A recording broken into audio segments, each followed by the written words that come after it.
passenger that when you purchase a ticket, their charges will charge you directly, like airport service charge, security. When you use the boarding bridge, you are paying. We try to recover our investment cost through that, and that's the money we use to operate. But if the non-aeronautical goes very low, we may have no option but to increase, and that means you are making your place more expensive to the traveler.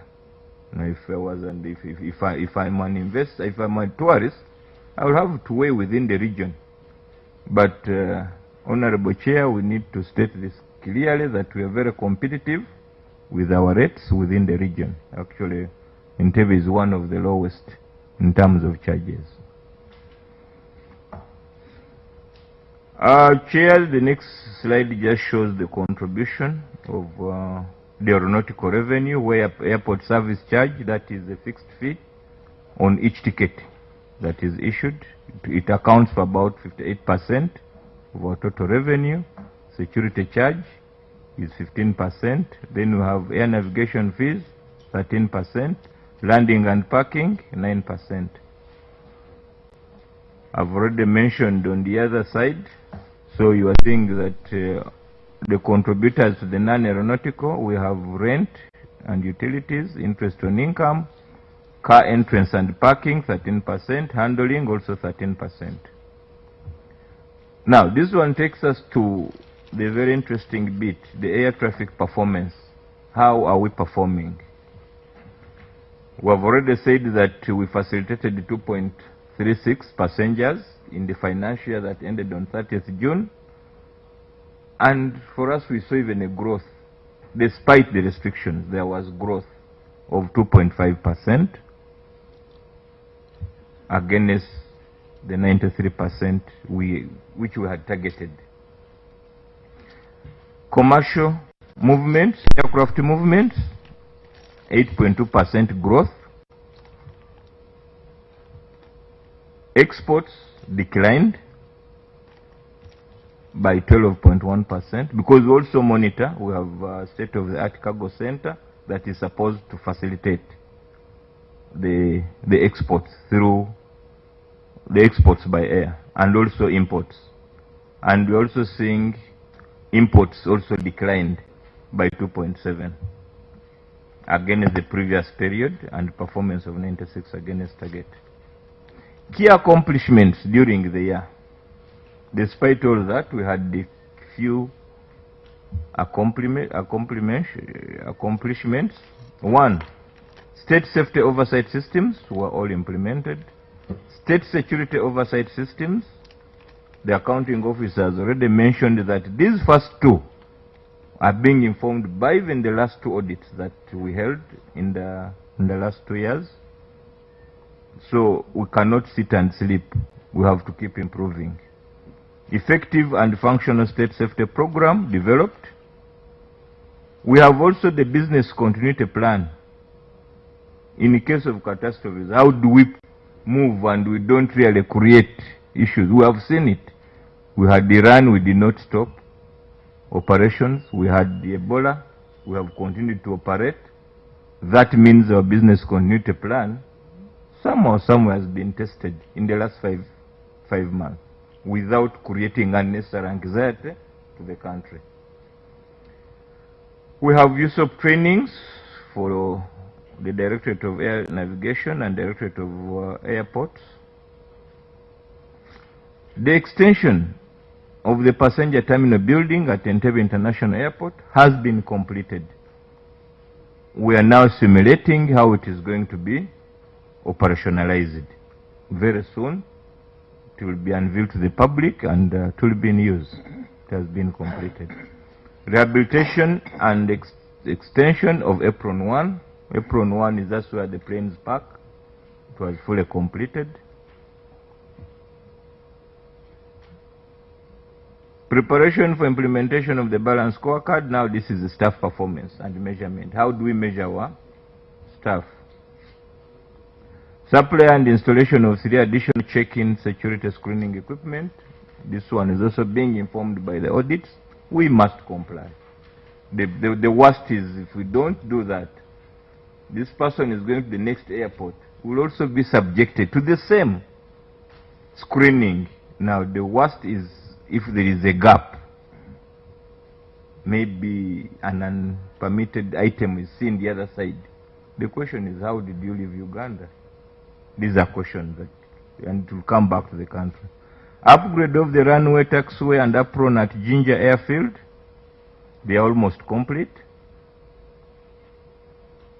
Supply of aircraft recovery equipment. These were supplied. Rescue boats. We also run a marine center. And many others as listed there. Then we also have ongoing projects, completion of ground, first and second floor, and associated works for modification at the passenger terminal building. Current progress at 87.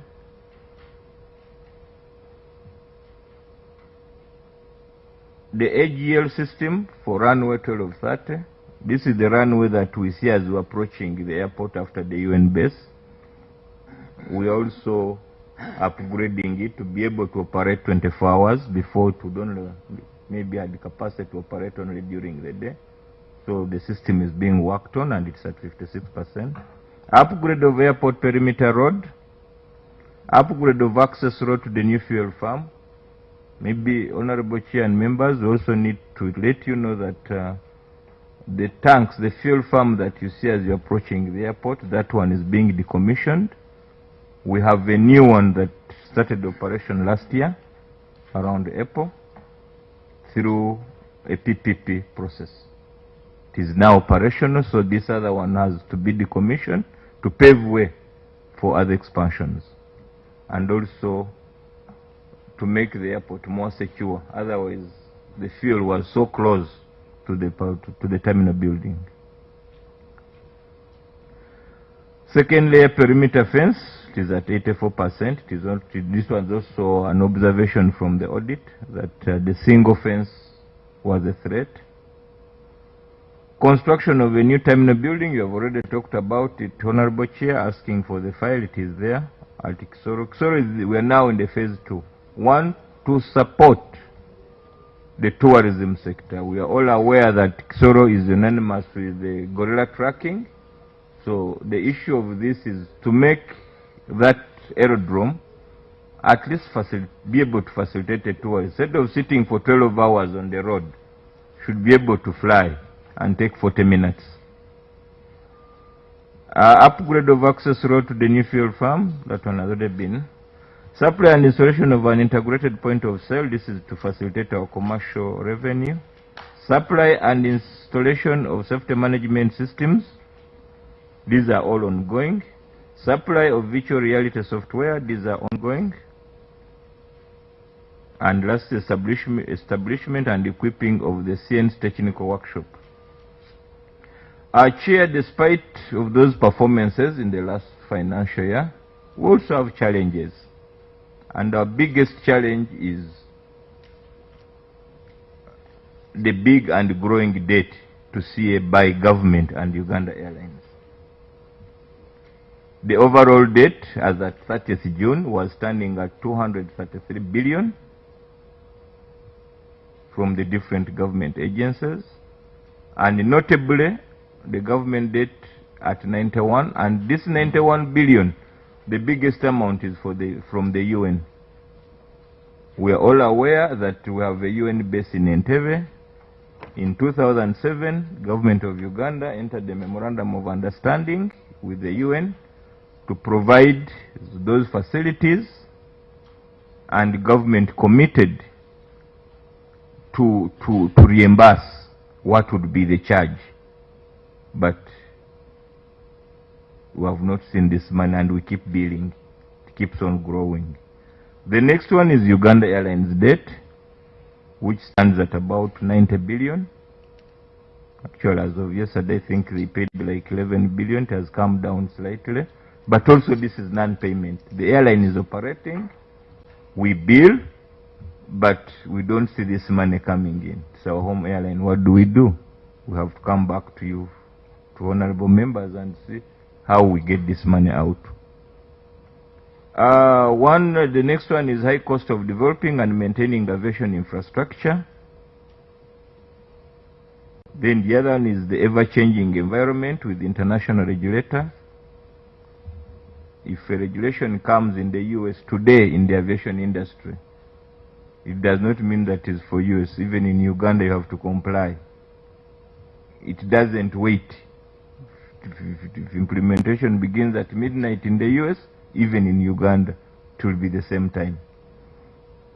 Of course, we have talked about the pandemics, epidemics that affect freedom of movement.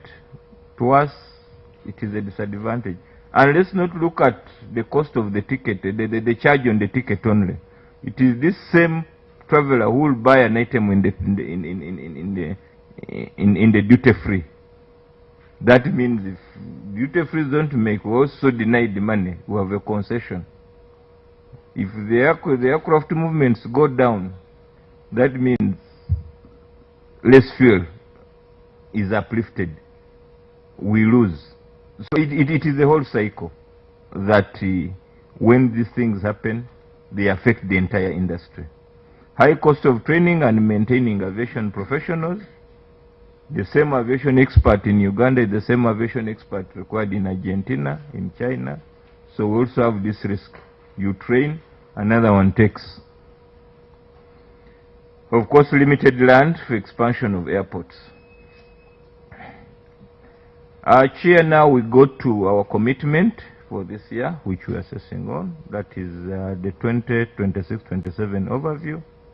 The focus will be put on the following areas. Wil je meer daglicht op zolder? Kies dan voor een dakraam van Vacro. Jij kiest vooraf de plek, wij doen de rest. Met een dakraam van Vacro creëer je het mooiste licht in huis.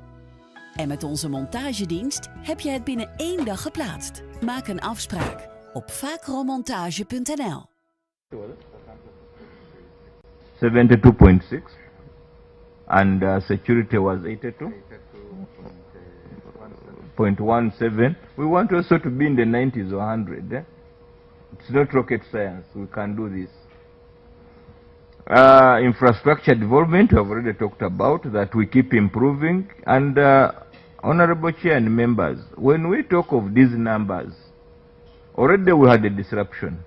We are 2.3 passengers facilitated. Assuming we had a normal flow, most likely it would be at 2.7. Our capacity with the expansion stands at, will be at 3.5. But with this growth and 3.5, we were focusing that maybe by 2030. But when we put in these growth factors, we are likely to say 3.5 by around 2029. What does this one tell us? That we do not need to sleep. For to have another terminal, we don't have to wait for 2030. The planning must be now. Otherwise, people will be there. How will you facilitate them? Lounges, where will they sit? So these are things that we are now focusing on. Of course, another major one is improving revenue for the authority, both the internally generated and external, to fund all these and strengthening partnership and collaboration. The details are in our business plan. An overview of the revenue projection, we project to an income this year of 402.7 billion to be generated as aeronautical revenue 313 billion, non-aeronautical 79 billion, subvention from government only 9 billion, and this one is basically for the to fund the maintenance of the upcountry aerodromes and Kabalega International Airport. Priorities by strategic objective, they are also stated there. That objective number 1 has a number of them. And the most important in this is improving compliance to appropriate aviation security, safety and security standards.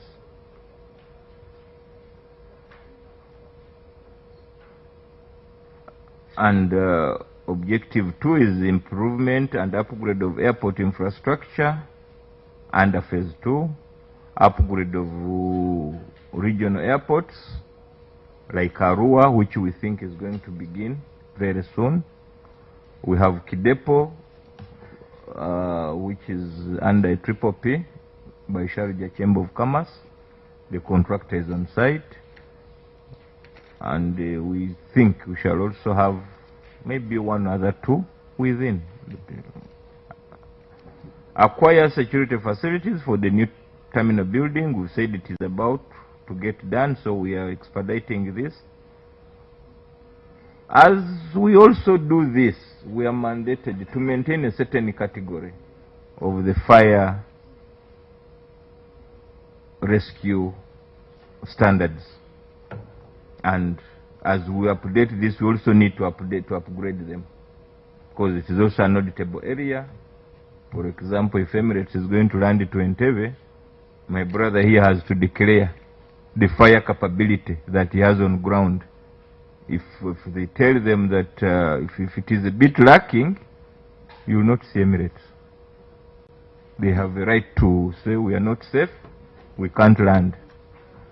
What is that? What does it imply to us? Upgrade and maintain aviation and marine rescue services. We are the lake. If a catastrophe happened in the water, do we have the mandate, the capacity for the rescue services? And also we have enhancement of the ATS surveillance throughout. The other objective 3, we have implementation of the ANS infrastructure, conduct aeronautical studies. We're already doing this for Kabalega, Kisoro, Barara, and any other airport.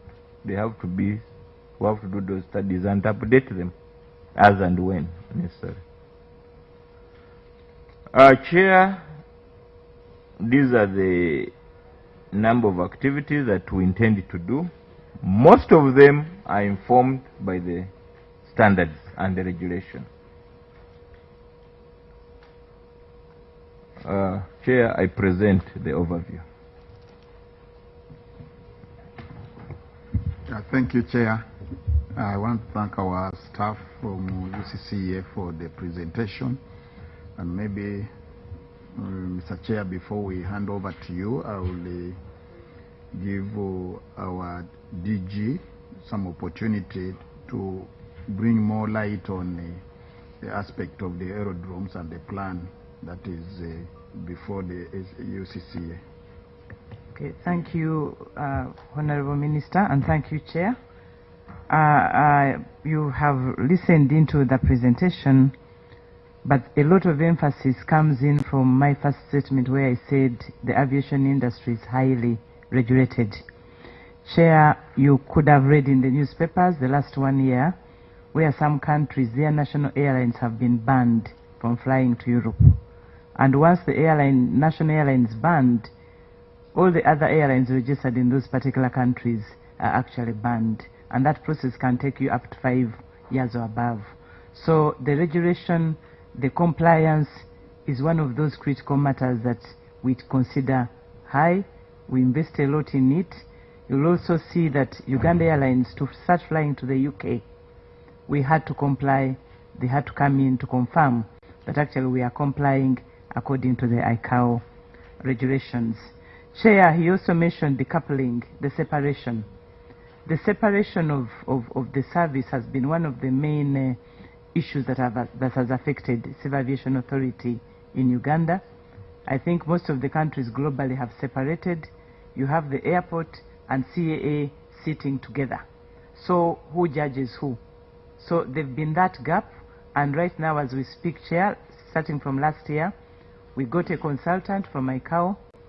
The consultant has conducted a very comprehensive process. Interviews have been conducted. The consultant has met the Ministry of Finance, Ministry of Works, and we believe that as time goes on, we'll be coming back here where necessary to be able to share any other. But I want to request, Chair, that we have just 1 or 2 minutes to allow the General Manager, Upcountry Aerodromes, just throw some light on what is going on in the aerodromes around the country, because we are responding to the call of tourism. You cannot actually achieve the goal of the country on tourism if the aerodromes are not running in tandem. So I wanted to request through you, Chair, if you can be given a few minutes to just take us through status of each aerodrome in the different parts of the country. Thank you, Chair. Thank you very much, Honorable Chair and members of Parliament. But just a minute. But why didn't you submit this in writing? Because I'm sure members would be interested in knowing the status of these aerodromes. Why did you have to come verbally? Chair, I want to apologize for that. We noted that it's in, but not so detailed, because in the beginning, when we thought of the interaction, we knew there would be other opportunities to come in and discuss one aspect at a time. Like you indicated, Chair, that you'll be inviting us. So allow us, Chair, still to go back and submit that in writing or in detail. And we can do that today because we have it with us, Chair. Members, how do you want to proceed? Honorable Walswaka. Thank you, Honorable Chair. Now that our honorable colleague, the Minister, is here, and our sister has begged, since these village aerodromes belong to us, can they present? But later, then, when you submit the Minister and you append the signature, because the officer may just be talking when we bring the Minister to book, but he would like to hear some of us, like in Tororo and all the national aerodromes, on behalf of PLOU, I want to see how we are planning. Thank you, Chair. I beg your indulgence. With a contrary view on whether he should present? Okay. Chair, just a little addition, but concurring with the Honorable James, in that kind of submission, could they make a classification between aerodromes, airfields, and airports as far as the service levels are concerned? Thank you. Fine. Okay, thank you. Honorable Nambeshe. I wouldn't want to be at odds with my colleagues, but to engage from an informed position. And it is a practice, Mr. Chairman, that we ought to have this information circulated to us. And if we bend our own rules today, it may eventually get us on the wrong side tomorrow. I'm of the considered view that the good information, and even expanded by your vice, would better be penned down and circulated to us so that we engage from an informed position. Yes, Honorable Batan.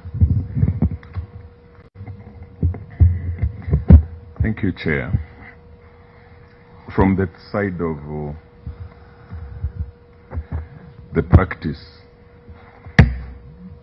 on this side, we'll be in danger if we accept to receive information, verbal, and the information that should have been put in the detail but left out deliberately.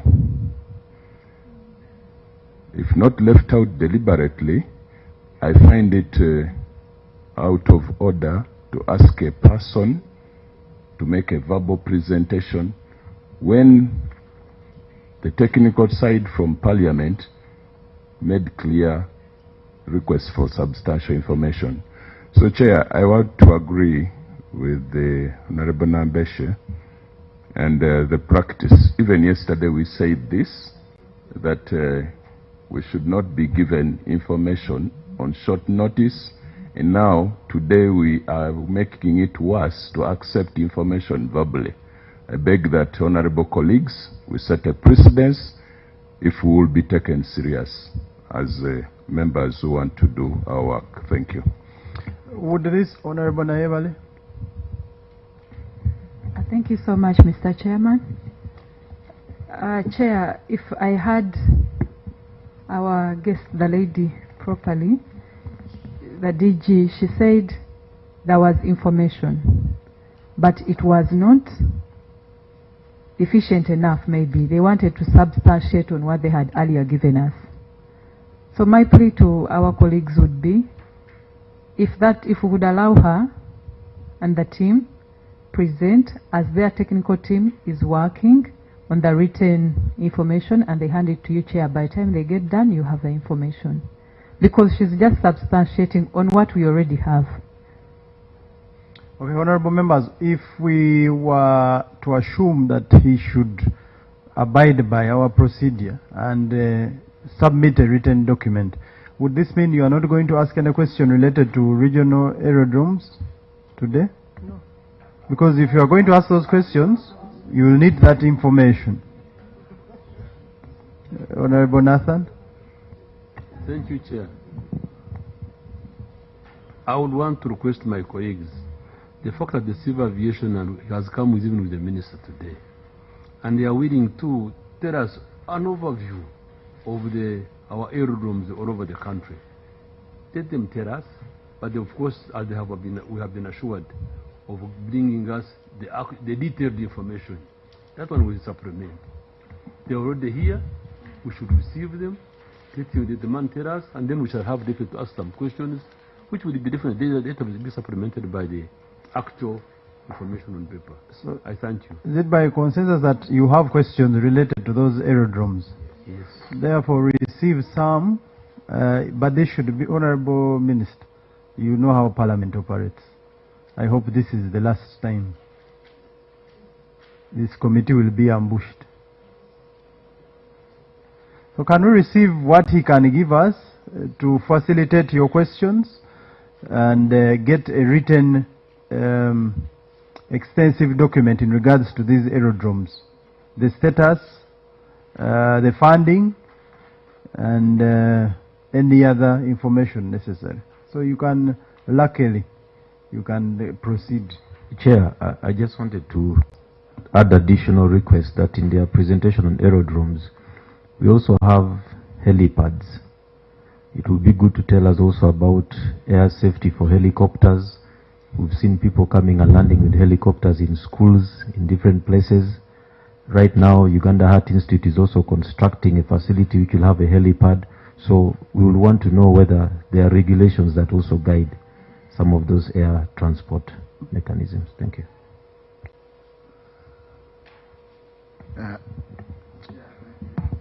We want to apologize for this kind of approach which has come while we are already interfacing with the committee.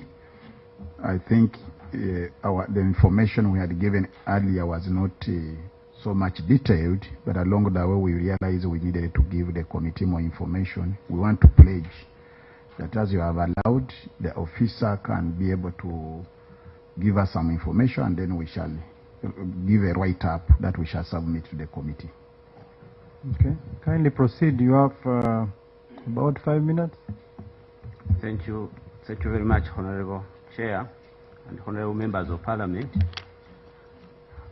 Through the Honorable Minister, I wanted to inform the committee that the country is served with a number of aerodromes,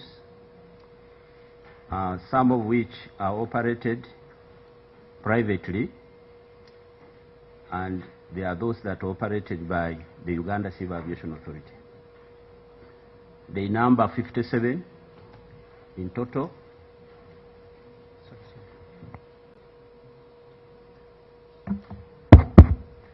They number 57 in total, and out of these 57, the Uganda Civil Aviation Authority operates 13, in addition to the airport that we are completing in Hoima, Kabalega International Airport. The 13 include Arua Airport, they include Pakuba Airport in the Makshoni Falls National Park, they include Gulu, they include Kidepo. They include lira. Op vakantie? Dit doet Simon met zijn waardevolle spullen. Wanneer ik op vakantie ga, stel ik de herstelzin van mijn crypto altijd veilig. Bij de Nederlandse kluis weet ik dat het goed beschermd is. Ga met een gerust gevoel op vakantie. Huur een kluis dicht bij huis. Include barara. Sometimes they call it nyaksharara. They include kasese. They include kisoro. Now we have other aerodromes quite busy, but they are not under the Uganda Civil Aviation Authority. Of course, the others we include Ujinja, which I had omitted, but we have also Kakira, which is operated privately. There is also by the Madivani Group. There is Kihihi, call it the Savannah Airstrip. It's owned by the Savannah Group, that is the late Musinguzi.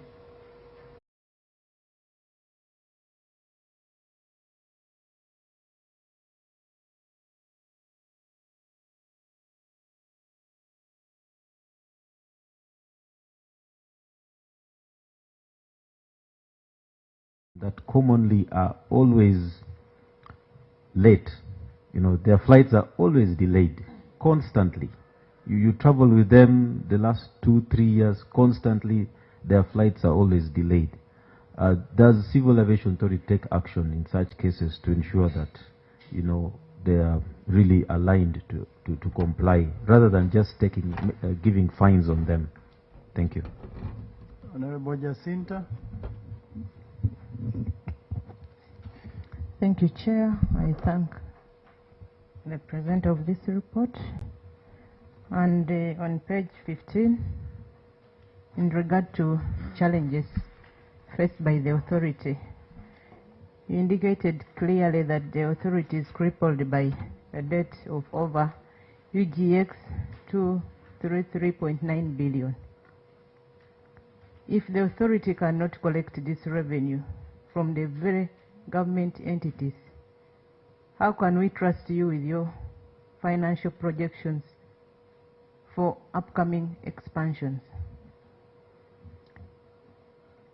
And I was wondering if this could be an operational failure or a lack of enforcement. As a committee, we also would like to request you to give us a written report detailing a clear and itemized debt recovery plan of the UGX 233.9 billion owned by the MDS, including specific deadlines for their payments, other than you putting under mitigation that you'll continue lobbying to government through the Ministry of Works and Transport. Thank you. Yes, Honorable. Thank you, Chair. My name is once again Achiria Grace Pade Wanzala, Member of Parliament for Butembe. Members from the Civil Aviation Authority, Honorable Minister and the Director General, first of all, I would like to thank you for keeping time and submitting this report. I have two observations which I need more clarification on from the committee, from the Civil Aviation Authority. The report in itself focuses more on financial performance and operational performance. Those look to be more clear. To me, as a Member of Parliament, there is an aspect which is not being brought out clearly. The aspect of the performance of the procurements. We are merely listing them, and we are not really coming out accurately to give us the clear picture. I know by law you are required to publish your annual procurement plans. Could it be important if you came to a committee and you are able to articulate properly your procurement performance in relation to those approved procurement plans, to enable us know your capacity to utilize even the money that you collect yourselves? Because in my opinion, this project was waived, others are stayed, and so on. So in summary, we need in the future, when you say accomplished projects and then you say these ones are ongoing, we rather link it to the approved plans rather than just listing. It doesn't give a clear picture on whether we are performing very well on the committed procurement. I thank you. Honorable Fred.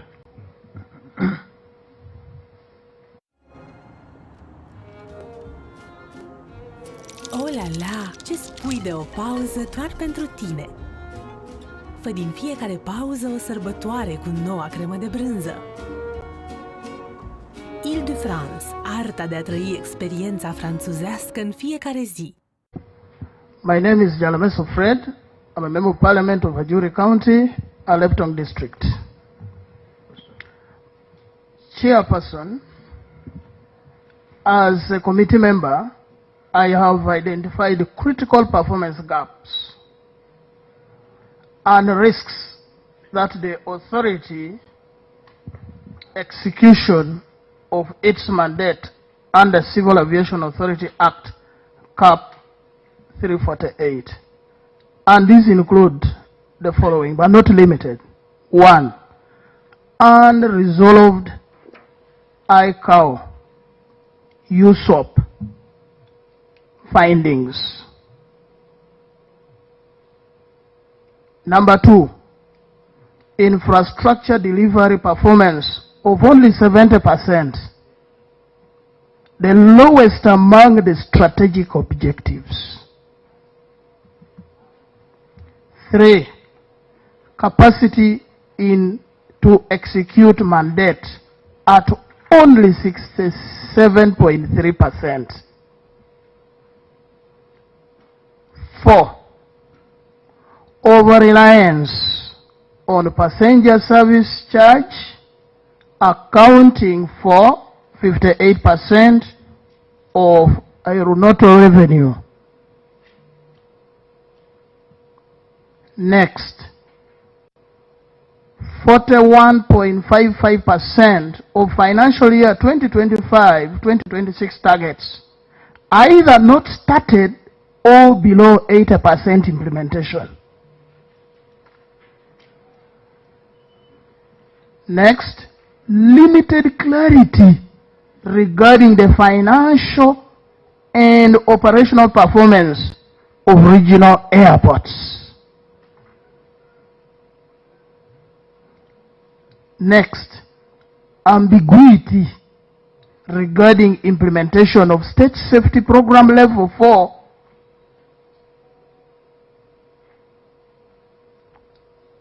Number last for now, absence of a costed risk register and detailed mitigation measures.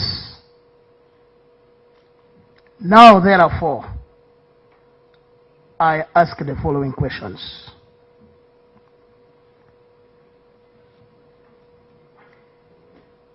In slide 13, the authority uses illustrative placeholder figures. Very nice sounding phrase. Now I'm asking, why is the authority presenting placeholder figures to Parliament? I expect you to table the following. 1, actual financial performance. 2, actual percent completion for all the 121 actions you have listed. And lastly, actual cost of delays because we have to cost it, actual cost of delays for the financial year 2025-2026.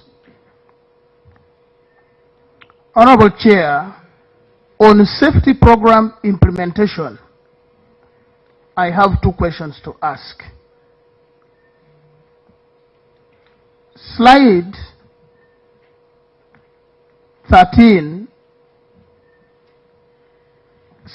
21 states that the state safety oversight system, state security oversight system have been implemented and maintained. The authority is therefore requested to table the number of accidents. You said no major incidents. The word major tickles my mind that there were minors. Next, of those minors, which were the serious ones, and the security breaches recorded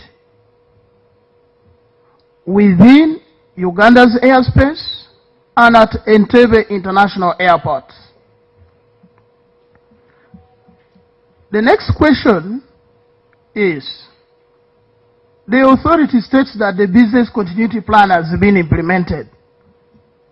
I therefore ask, you state the total number of hours Entebbe Airport operated on backup power during the financial year 2025-2026. I repeat, the total number of hours Entebbe International Airport operated on backup power during the financial year 2025-2026. Then, whether there were any radar or navigation system outages, and table all incidences together with their impact on flight operations. Chairperson, for now, I beg to submit, but I will come back. Thank you.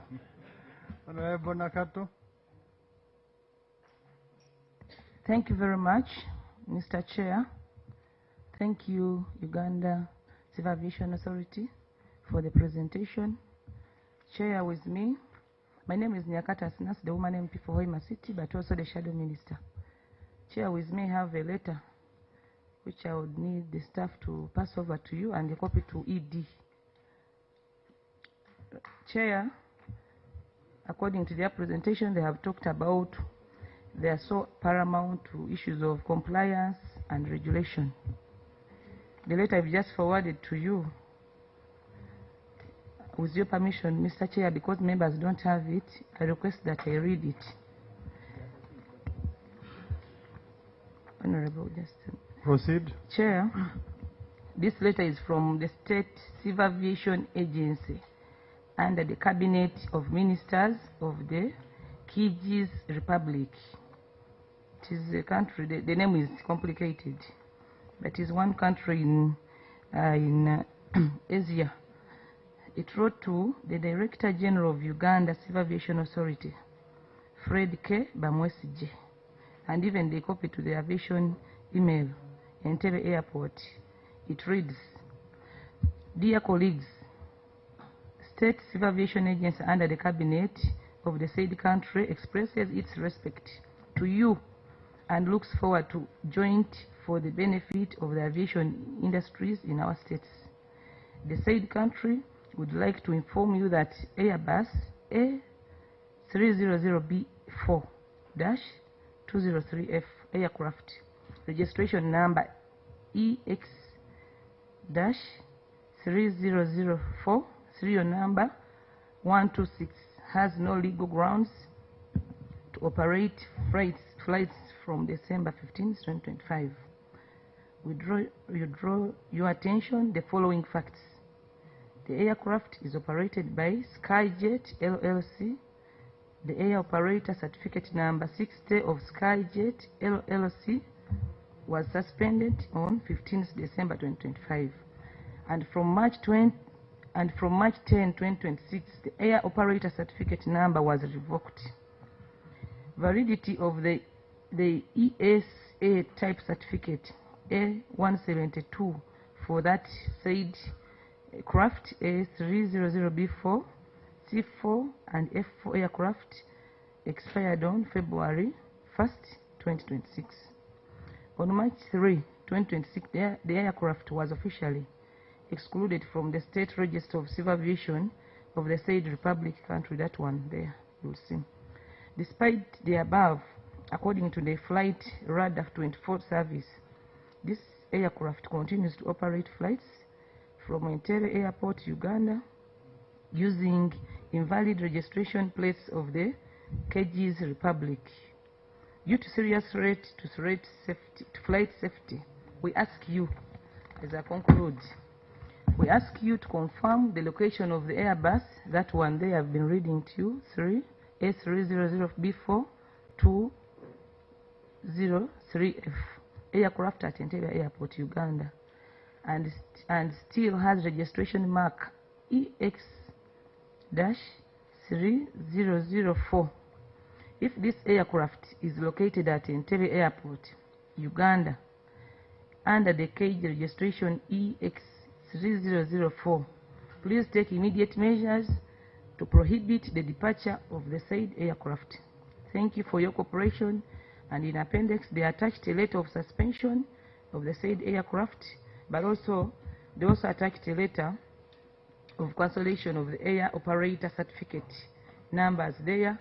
The staff will make copies for the members, and the ES certificate information on 2 sheets. They are all on this letter. Chair, having read that letter, the said aircraft is now operating in Uganda under the UPDF Air Forces, and now it has been registered as AF525. It is going to be working here for 1 year, renewable depending on what they will have, the Civil Aviation Authority, what they will have harmonized on. Chair and members, issues of compliance, issues of safety are so paramount, as we have told you, and also as the ED and team have confirmed to us. This same aircraft, as I have told you, it is now operating in the country, having been banned from international flights.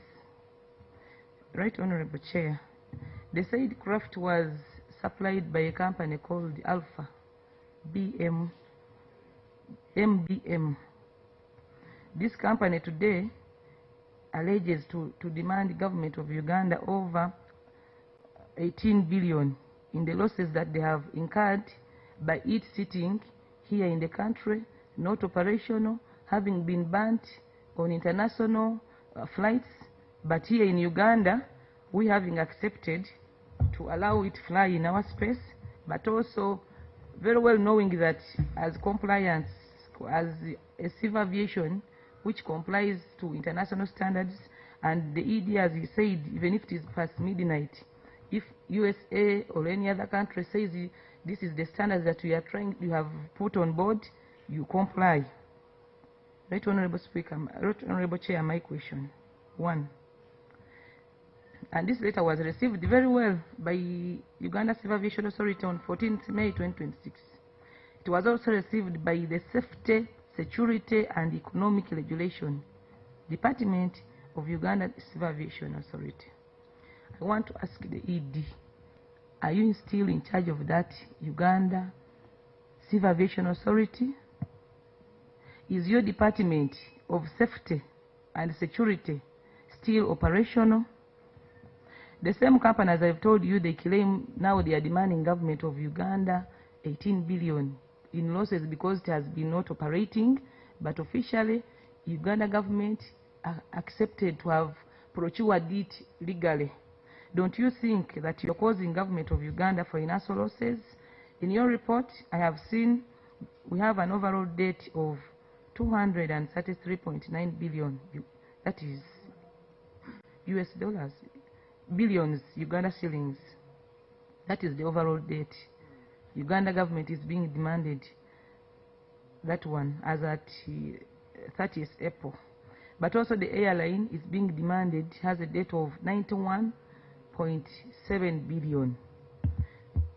Chair, as I conclude, this is real causing of government of Uganda financial losses, but also taxpayers' money. But well knowing that the said aircraft has been banned, you are continuing to allow it to operate in our space as Uganda Civil Aviation Authority. Don't you think our civil aviation can be reprimanded any time for failing to comply with an aircraft which has been condemned from flying? Finally, Right Honorable Chair, in the last meeting that civil aviation had with this committee in 2024, where many of us were not members, the civil aviation confirmed to this committee that they are going to probe into a bar aviation company over one of the plane crash that almost costed the death of our speaker, that is the Deputy Speaker, Thomas Tayebwa. We want this aviation authority to let us know how far did you go with investigating about this craft accident, the cause of the accident, but also what steps have you taken to ensure that the aircrafts which are being which have flights in our space are in a very secure but also safety mode. Thank you very much, Mr. Chair. Honorable Nambeshe.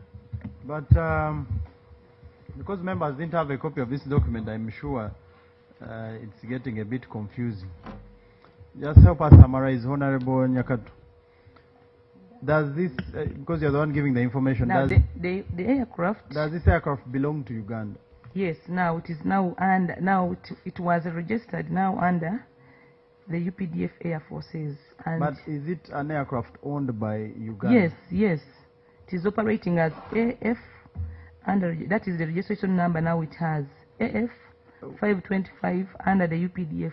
It is operating here in the country, yet it was banned at international Is level. it a passenger plane? Mr. Chair,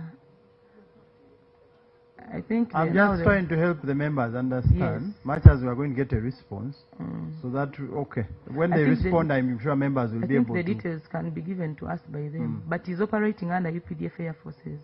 Okay. And the registration number, I've read it to you, it is AF 525. That is how it is registered now here in Uganda. Okay, they will respond. Honorable Nambeshe. Thank you, Mr. Chairman. It's rather unfortunate I missed the first presentation. So my question is very quick to the last presentation. I'm interested in the cumulative expenditure of the whooping, Mr. Chairman, whooping 968 billion. Budgetary allocation for upgrades of the regional aerodromes, the regional airports, particularly, of course, Kavarega International Airport. Up to date, the presenter, my question comes. Could you, I don't know, I think the presenter could have dispensed lots of justice to his presentation if it were a write-up that I had, of course, earlier insisted on. Because what I'm raising was actually...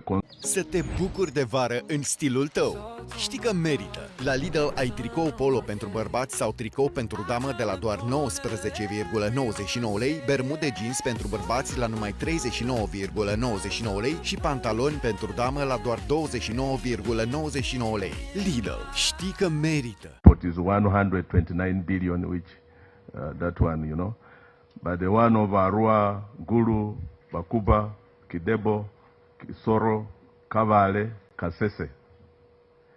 And to do better, especially when you raise a rosy picture of the performance, you should also include the completion rates. The last question I have, Mr. Chairman, pertains to the helipads. Helipads are meant to understand these are designated flat surfaces for landing, for takeoff, for parking of helicopters. And normally these are facilities, Mr. Chairman, that are constructed on rooftops. I'm aware, and I'm sure this committee is aware, that Mulago was a priority for construction of such a helipad because of the emergencies that the referral hospital handles.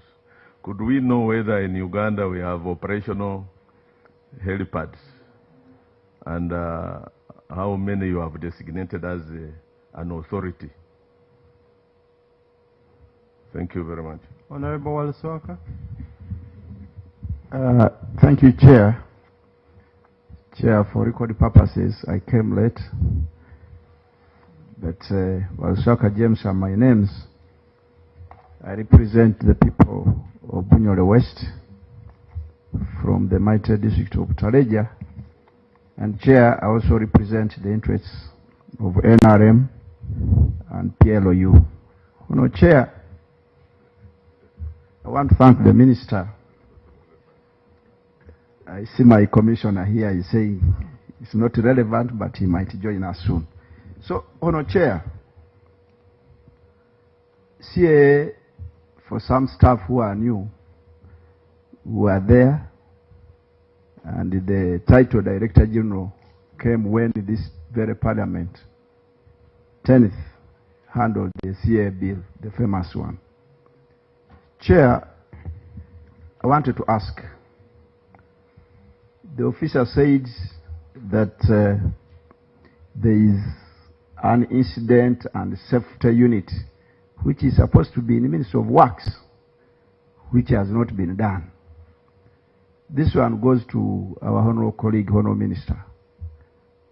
Can we know what it takes? Chair, this Kisanja is not as usual. And the DG with your staff, this is not as usual under our pressure group.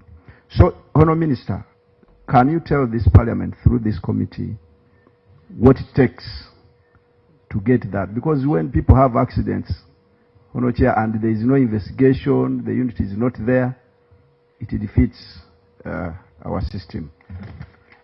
Honorable chair, when I go to the dates, they were saying that they are demanding 200, I think 33. Now, they talked of government debt and Uganda Airlines. Honorable Minister, Uganda Airlines is also government. So when you say government, we want to know. Are you also demanding parliament? So if it's government, can you break down? And two, when I add the 91.7 plus 91.6 is around 183. The other difference, who is being demanded? We need to know. And for Uganda Airlines and these government people, through your honorable minister and our chair, can we, at an appropriate time, as guided by the chair, can we get to know the demand notes, whether you submitted? You may be demanding, but just talking, and you are not remaining someone. Honorable Chair, I was told, and indeed it was on social media, that some unpatriotic people, mafias, try to use some staff within CA to sniff out some either unauthorized goods. Honorable Minister, can you assure this committee and indeed the Parliament that such a thing will never happen, or it has not happened? Honorable Chair, the issue of Kabarega, the officer talked of they want to procure, and he's saying to construct so that something is ready by 2027. 2027 is just months away. My proposal, during constructions, the contracts, you can flex within a certain percentage of the contract sum instead of going to advertise to make delays and maybe another loophole for siphoning money. Can't you just give this contractor of the airport just a simple addendum? Because just building a waiting center, it may be less than the PPA guideline of a certain percentage of the contract. And if not, Honourable Minister, instead of going to procurement, Honourable Minister, if this one may not be possible of an addendum, can't you try to go to the force account using the UPDF, Engineering Brigade, because time is going. Chair, I want to thank CA. I was in Jinja over the weekend. I was on my routine patriotic tour. And the aerodrome, Honourable Chair, if you go there, the work has, I discussed with the Chabazinga and the people are very happy. So, Chair and Honourable Minister, the officers mentioned the strategic Arua because of the three countries. But I don't know whether these officers, when things go to West Nile, North, they just ignore. Can we know, Honourable Chair, how you as a chairperson and our minister, how you can prioritize Arua? Chair, when Honourable Biriga, before he died, this is what he was thinking about. Can we honor patriotic people and do something? And especially when this airport will bring money instead of putting things somewhere where there will be no money. And finally, Honourable Chair, I was looking at the letter which my sister was bringing. Honourable Minister, unless when you are prior to this letter, having got the letter now, and it has technical, bilateral, and fair security issues, I don't know whether you will be comfortable to respond, but from the top of the letter, Honourable Chair, you say it has no legal ground of operating. As an engineer, Chair, if a vehicle doesn't have a number plate, it has no legal ground of operating, but you can drive it technically and it's safe. So, Honourable Minister, now that you have the letter, you can respond, but having guided and pointed out that, I don't want to go into that. And Honourable Nyakato, maybe you clarify. You say it is registered under UPDF. The way you supply this letter, can we get the transfer of registration from either Justin to UPDF? Because, Honourable Chair, we may enter into something where we may have. So those are my reservations. Thank you, Honourable Chair. I think that will be determined by the respondents. How, because under normal circumstances, there are several documents that were not given to us in regards to this letter, but that depends on how they respond. Then the committee can take a decision to probe it further. Honourable Boaz, you are not.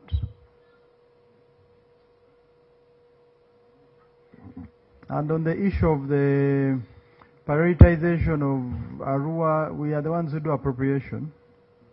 So it is us who should do the prioritization. Thank you, Chair. Mine is just a quick one. When I see on the challenges these guys are facing, they told us they have a problem of epidemic. And again, they further said they are well in touch with Ministry of Health. But as we talk of now, Ministry of Health is telling us that we no longer have cases of Ebola in the country. But when we check, we find that we still have some flights which are still suspended, like KLM, Emirates, Brussels, and others. So I don't know what could be the reason as to why we still have flights suspended and we are losing money for those flights not coming in on tickets and the things that they always buy when they are inside. So I just want to know the reason as to why we still have flights suspended when you say you are in touch with Ministry of Health and Ministry of Health is telling us they no longer have Ebola cases in the country. Thank you. And you receive money to maintain these regional airports. About 3 billion. I know the one in Mbarara. I just know you are doing slashing. I don't know what else you are doing. Maybe utilities. Maybe you can inform the committee of what this 3 billion is doing. And slashing is seasonal. It's like a grasshopper. But maybe you can help us understand. Also, you are in charge. You're all within the Ministry of Works, CAA and Ministry of Works. What have you done to ensure we have a train connecting to the airport to decongest the road? And lastly, have you received any PPP from anyone to partner with us in developing the regional airports? Because I know about Mbarara, but that one is also a white elephant. It's an issue for another day. But have you received any other, a person, an investor, to come and help us? The members who are not asked, Honorable Byanyima first, then Honorable Sebamala. Welcome. Thank you, Chair, and thank you, Honorable Minister. I must begin, of course, by thanking you for doing a good job. You have tried. We have come from very far, because that airport used to be one of the smallest and not organized. But my question is, somebody talked about the airworthiness of some of these aircrafts that are operating in Uganda. I saw the Deputy Speaker, what happened to him. With my own eyes, I thought we were lucky that they were Ugandans and they survived. What if they were really like guests to this country? What picture would we have? Two, you are relying on at times on government subventions, but you are too shy to say what you want. This is the disease with the Minister of Works, by the way. They all too shy to say you should be having your wishful list. For example, these people paid for a piece of land for expansion. This 2.something billion to Nagrig. You have kept what? These new members must get to know that you paid for land for expansion, 2.5 billion as you are talking, to Nagrig. Nagrig was supposed to record in Wakiso. They have never done it. That is government to government. Why can't we do it? More than a minister. Because you are talking of expansion, you don't have the land. And another issue is this, you talked, when we are going out, especially most of us members of parliament, we will go through the VIP. You can see how good it is. But there are quite a number of Ugandans who would want to have that type of, place and pay for it. That's why other airports get money. You pay money and you go into that VIP. You can have a separate one. Because when you go to this old airport, I know it's reserved for our visitors. But I remember especially you old people who have been there. When we were doing it reading Chogam, we knew that would cater for the internal flights. Then the other one continues. So that you can avoid, when you're internal, you avoid that security check, the haggles. But that one has been taken over by the government, and you are not paid, and you are shy. The people who owe you money, the biggest, I think, is Minister of Foreign Affairs, isn't it? And Minister of Works. Can you imagine the Minister of Works? And they can't pay their own baby? Because you are shy.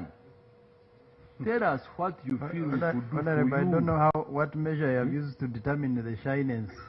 No, I know. I have been with these people for long, you remember. One time we went to Kabarega. We are going with these people to, they take us a tour to Kabarega, this airport. You know, we kept getting calls. We are there, we are there. We found nobody there. The committee toward the wrong, you know, were helpless. They had even refused access to that airport. That's how shyness comes in. Because why should Foreign Affairs owe you money? And the Minister of Works and they don't pay. And you continue giving them services. Please put up a good case. Put up a good case. So that you can get money to expand and be a good airport. So far so good, me, I'm impressed because we have come from very far. But the issue of convincing, like somebody talked to the chairman, we have talked of PP, public-private partnership. You should be sourcing for those people to help us and cut on our costs of developing the airport. Otherwise, I am grateful. He mentioned of the issue of Mbarara. The president talked about it. To me, I'm sorry, it is fake. The people who are really talking of it, they're not genuine people. You know, much as we are desirous of having investors, we can't have these people who are fake, who would eventually take our piece of land in Sarara and run away and sell it to other people. So much as we are really very anxious to have so many investors, let's do a bit of due diligence. And you talk to the president about it. Because people you have traveled very widely. Whenever I'm on the flight, you find somebody from civil aviation. You see how other airports are operating. So far, so good, but we need to put in more effort. I thank you. Honorable Nathan and Honorable Emma.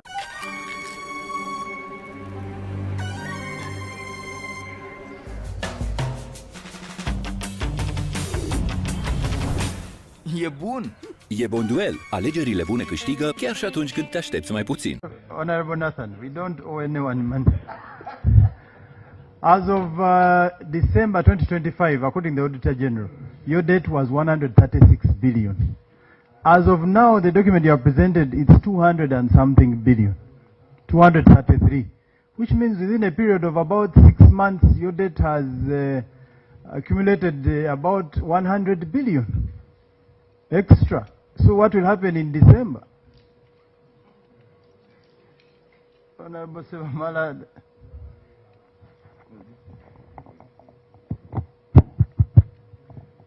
Thank you, Chair.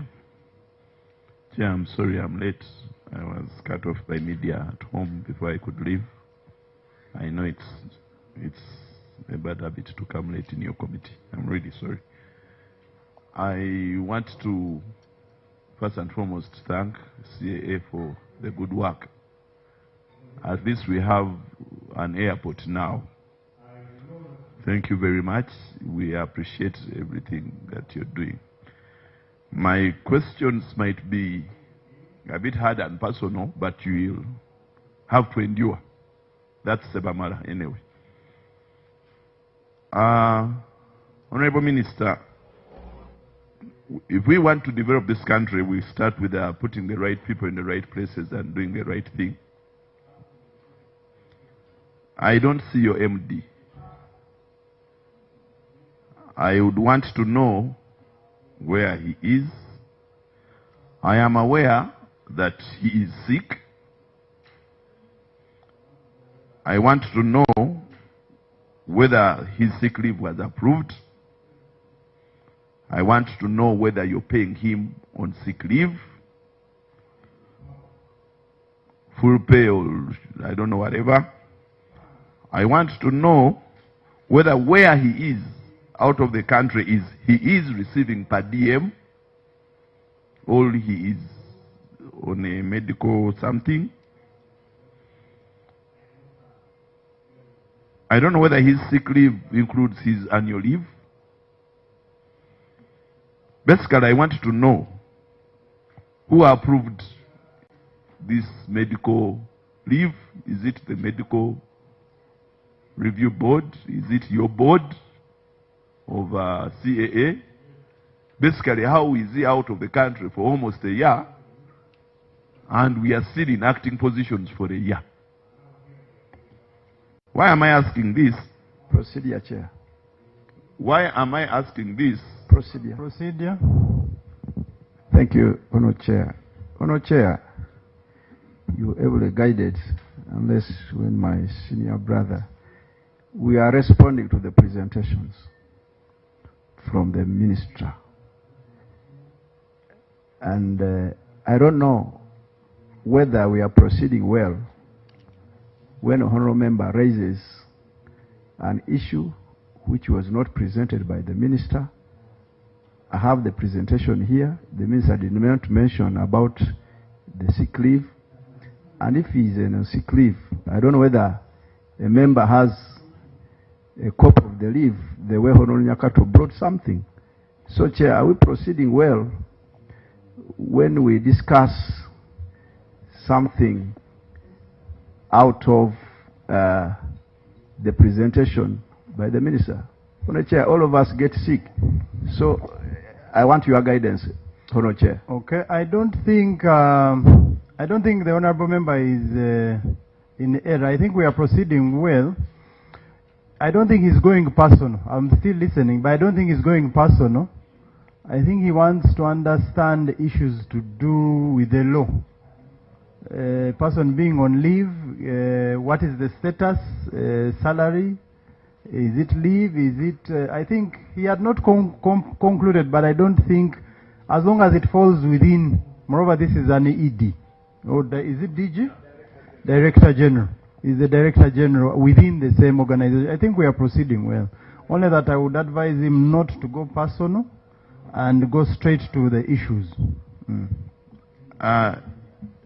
Chair, thank you for your guidance.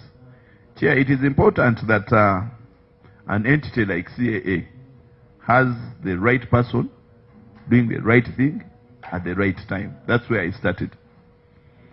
So I want to know the status of your ED. And I want you to inform this committee, because I don't want to keep, even next year or next financial year, to be talking to somebody in acting position. I don't want to talk about whether she's able or not able. That is for another day. The other issue that I want to know is, I heard you have a project called by Sharjah Chamber of Commerce. Let me just phrase, because I know there's media, just to phrase it for the benefit of the committee, his earlier question. In short, what he's asking is, what is the legal status of your Director General's absence? Chair, you have guided well, but the member was saying I've just summarized the question. Of course, whether the deputy ED is able or not. He was. Is it because I'm sure there her are name terms comes from across the Nile? No. I'm sure there are terms for someone to be on leave. I'm sure it's financial and legal. So the question is simple: what is the legal status of the absence of your Director General? That's what the committee is asking for almost a year. Honorable, you can proceed. Madam Chair, maybe to substantiate, when you look at their capacity to execute mandate, the absence of the officer being absent is affecting their capacity. They said despite training and having other staff in place, performance still remains at 67.3%. So I think the honorable colleague is right to ask that question. And we need to be curious. Even me, I have two questions to ask, similar but not the same on that line. I beg to submit. Honorable, please proceed. Chair, Parliament approved a multi-year project to construct different things at the airport. At one time we were here and the fuel hydrant was taken out of the multi-year project plan and subcontracted to someone during COVID. We accepted. Now we have a new person, Shaldia Chamber of Commerce, wants to construct a multi-story parking. Why? Have we failed on our own income? Parking is something that does not even need to be subcontracted to someone, because you construct and you start minting the next day. It is one of the things that I know CAA is getting profits and is making money for CAA. Why are you choosing to subcontract it out to somebody? Does it mean you don't have money? Is it worth it to give it to somebody to build, operate it, and transfer it after 30 years? Is it a triple?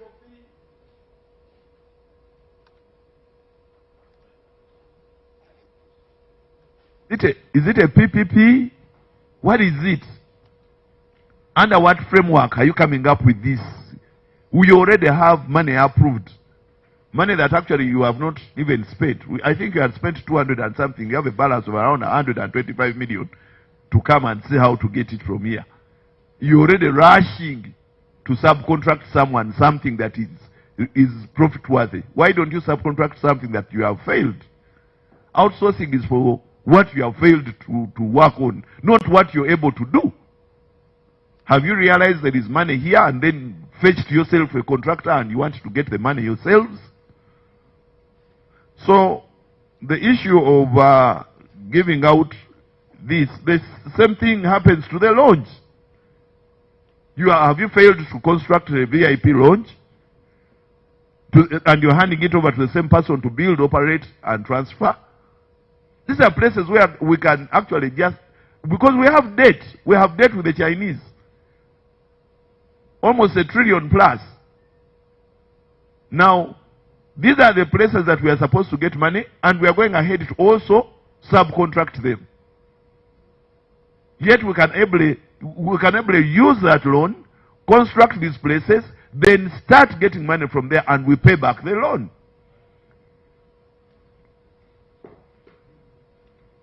Am I saying something? Am I speaking English? Yes, of course you are saying something. sorry. I thought you are saying something. I thought I was. Now, the other status I would want to know. The president directed that 152 staff that were in CAA illegally be discontinued, with those that appointed them. How far is that directive? Are those 152 staff working? What is the status of those that appointed them illegally? Are they still working in CAA? Are they still receiving taxpayers' money with all that fraud? What's going on? Finally, I would want to ask something very small. You guys, is the procurement officer here? The minister is a procurement person and the director general. Now, I'm privy to information.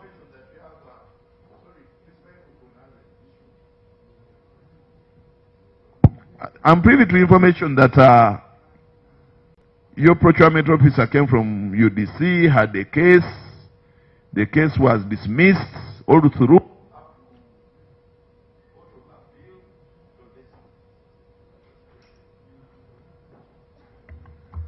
The case was taken till Court of Appeal and it was dismissed all over. Is indiscipline transferable in public service? Do you leave one place, then you go to another place? Did you investigate the appointment? If you did, may we please have a copy of because everything in any entity starts with a procurement, isn't it? So I want to know how far, what happened? Did the board approve?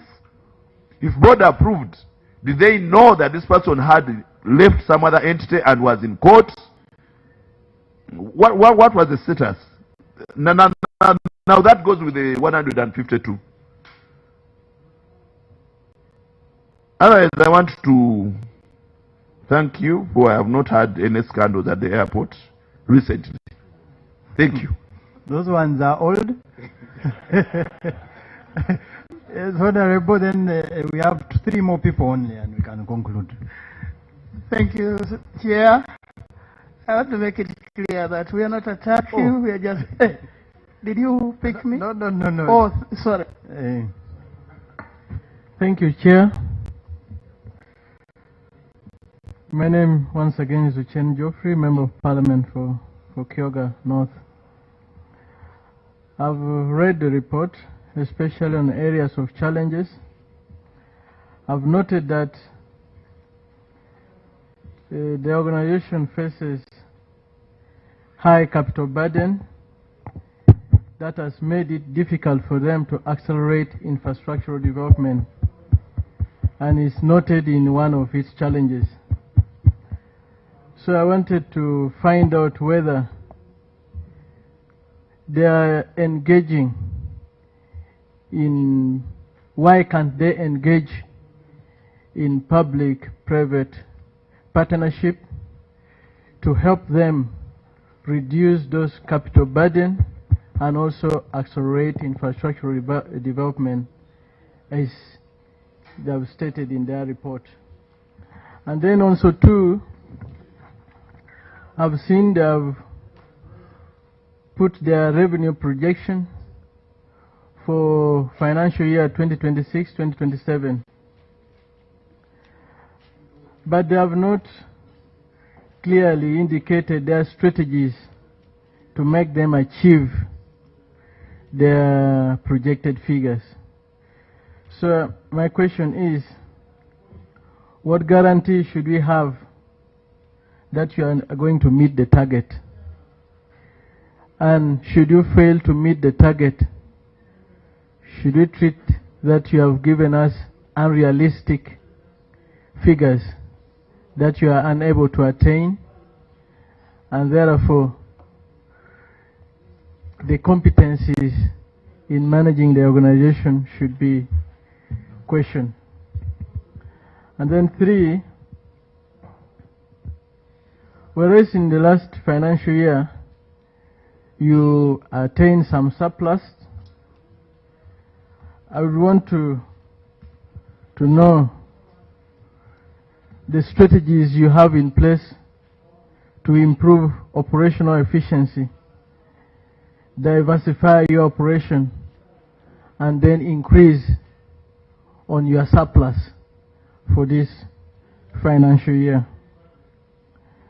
And then 3, in one of your challenges, you are also crying about limited land for expansion. But also their land, especially for Anai in Lira, although it had some challenges, I wanted to find out, did you have the title before? Or because you are saying the community has encroached and other people, what plan do you have in place to have that matter fully sorted? And then lastly, we have aviation schools like Soroti Flying School and maybe others. Are those aviation schools within your statutory mandate? If so, what plans do you have to ensure that they meet their international aviation standard and also help train competent personnel internally within the country? Thank you. Honorable Emma, Honorable Maju, Honorable members, we need to get responses. Only those two, then we can get the... We have 30 minutes to get these responses. Thank you, Honorable Chair. We have talked a lot on expansion, and mostly the expansion of Entebbe International Airport. I want to raise the matter mostly on the land. Mamma mia, perfetto. Mie nu mi-ar fi și blatul ăsta așa nici în 2 zile. Noroc cu pizza Edenia, verace. Doar în Italia am mai mâncat pizza așa bună. 3 billion that was paid to NAGRIC. That was around the 20th of August 2019. And from that point to NAGRIC. So up to now we are not seeing NAGRIC transferring to the land you paid for them in Wakiso. So I want to ask, what are the challenges that's making you fail or making NAGRIC fail to transfer to that land, yet the money was paid? Was a background check done to that land before, that we can have these challenges, because we need to, you know, expand. AFCON is coming next year. So will we be able to handle all the volume? And then what efforts have been made to hold meetings between Uganda, UCAA and MAIF and NAGRIC? What options do we have in case this is not going to happen? Because 2019 up to now shows there is no compliance in us getting that land for extension. Then the other bit I will leave it to my brother, but I want to ask, how are we prepared for the AFCON? You know, which I'll be having a lot of visitors, and then these airstrips, how are we prepared? I really want to know. I want to pass my other small time, and the other question I wanted to ask to my colleague. Thank you. Honorable Maju, briefly. But what he's talking about is the 67.41 acres in Wakiso. The 76? 67.41. Yeah. Thank you, Chair. So, Chair, just very briefly, we have been further interrogating this document, and on pages 11 and page 30. Specifically, we're just looking at, we're trying to calculate the return on investment. And Director of Finance, in addition to the questions I asked you, last year, you grew by about 1.8%, 2025-2026, based on your presentation, to 346 billion. On page 30, you are making a projection of total revenue of 402 billion. Now, that is a projection of about 16.2% from 1.8%. When you try to calculate it, it's giving you about, you want to increase by 780% from 1.8 to 16.2% in 1 year. I'm just curious to know, could you just explain the assumptions that are underpinning this projection? And also, if you could talk about I know the ED talked about the passenger growth rate, the tariff adjustments you're having, but could you just explain the projections that are underpinning this? And then lastly, Chair, for me, it's just an in-house issue, a matter of detail. When I look at this presentation, ED, it has so many fonts and font sizes. And it speaks a lot about the people you have who are doing some of these presentations. So I beg that the next presentation, it's an issue of detail. The next presentation, please, let's have people who have done some PowerPoint and the rest do for us something that is presentable of a committee like this. Thank you very much. Thank you. But in as far as the UCA growing, it's still debatable because last year, end of last year, you registered a net surplus of about 18.2 billion, which is about a 43% decline. So I don't know what you're talking about. Honorable Sebamala, you are itching to say something, Yes, but make it very brief. Very brief. You have Chidepo. Is it? There's somebody that he's giving it to the president as a gift. Did they say they are giving a gift to the president when they are? Who said? So I was asking, what framework is it? Is it build, operate, and transfer, or build and transfer to the president? I think Yeah? they were, Build, because they are going to we don't answer. understand under what framework you could brief us. Let them briefly. respond. Honorable Fred, you are itching. Just very briefly, 1 second. Thank you so much, my chair. I want to add my voice on Anai Airfield or airport in Lira. I want to ask, does the authority have land in Anai for Lira Airfield or airport? Because in Lira they are calling it airport, and it is a daily debate on the radio stations there. And if you do have it, the land, is this land titled? If it does, when was the title got? Because the title I saw, it is obtained in 2025. And it includes even the Tamaka Road from Apache going to Lira. It goes beyond the road. So meaning the road is part of the land for the airfield. Okay. I would like to get that from you. Then lastly, from me, you have businesses which are unfinished on slide 13. I would like you to list 12 of them, maybe in the report you will bring. And I would also want to ask, in the financial year 2025-2026, were these businesses unfinished budgeted for? If they were budgeted for, I am asking, where is the money, the fund that were allocated to that?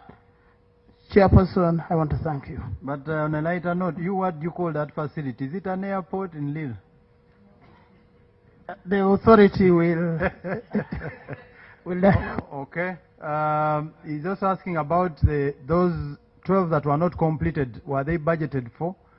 And even the Auditor General, remember, highlighted about 10, worth about 13 billion, that were not completed. So he wants information. Can we start getting the responses? Yeah, thank you, Chair. I want to thank the committee and the members for the responses that have come from your side in form of clarifications. Many issues have come up, which are also trying to enrich on how we are supposed to prepare ourselves probably in the future. But being the first meeting, this is a very good interface. I think we have to start somewhere, and we keep improving day in, day out. But we have picked out something good. I have a team of the technical personnel that I moved with, and I know most of the questions which were coming from the members, each person must have picked out an area that he would be able to help us and bring it to light to the committee. And Mr. Chair, probably will just allow me from whoever would be able to pick out just 1 or 2 minutes so that we can exhaust all these questions the members have raised. And I will start with the DGG, who will be able to help us pick out on policy areas, and then thereafter we will allow my Assistant Commissioner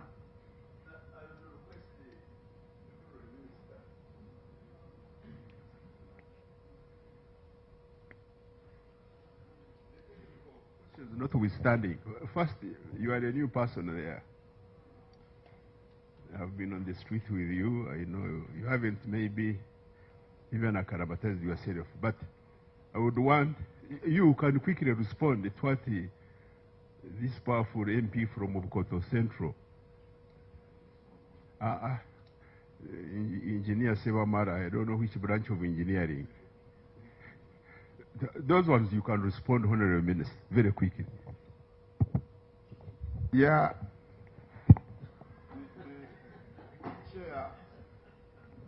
I'm asked why I have made my team to answer these questions. I have what I can answer, but they have a detailed institutional memory. And that's why I want them to bring issues as they stand. As of now, you will allow me to permit my team to answer from the GG. Okay. Thank you. Through you, my minister. Thank you, Chair and members of Parliament. We will answer the questions according to the areas, and I know my members have picked, but I'll take on some of them very quickly. And I'll start with maybe those that came in last, especially on the MD.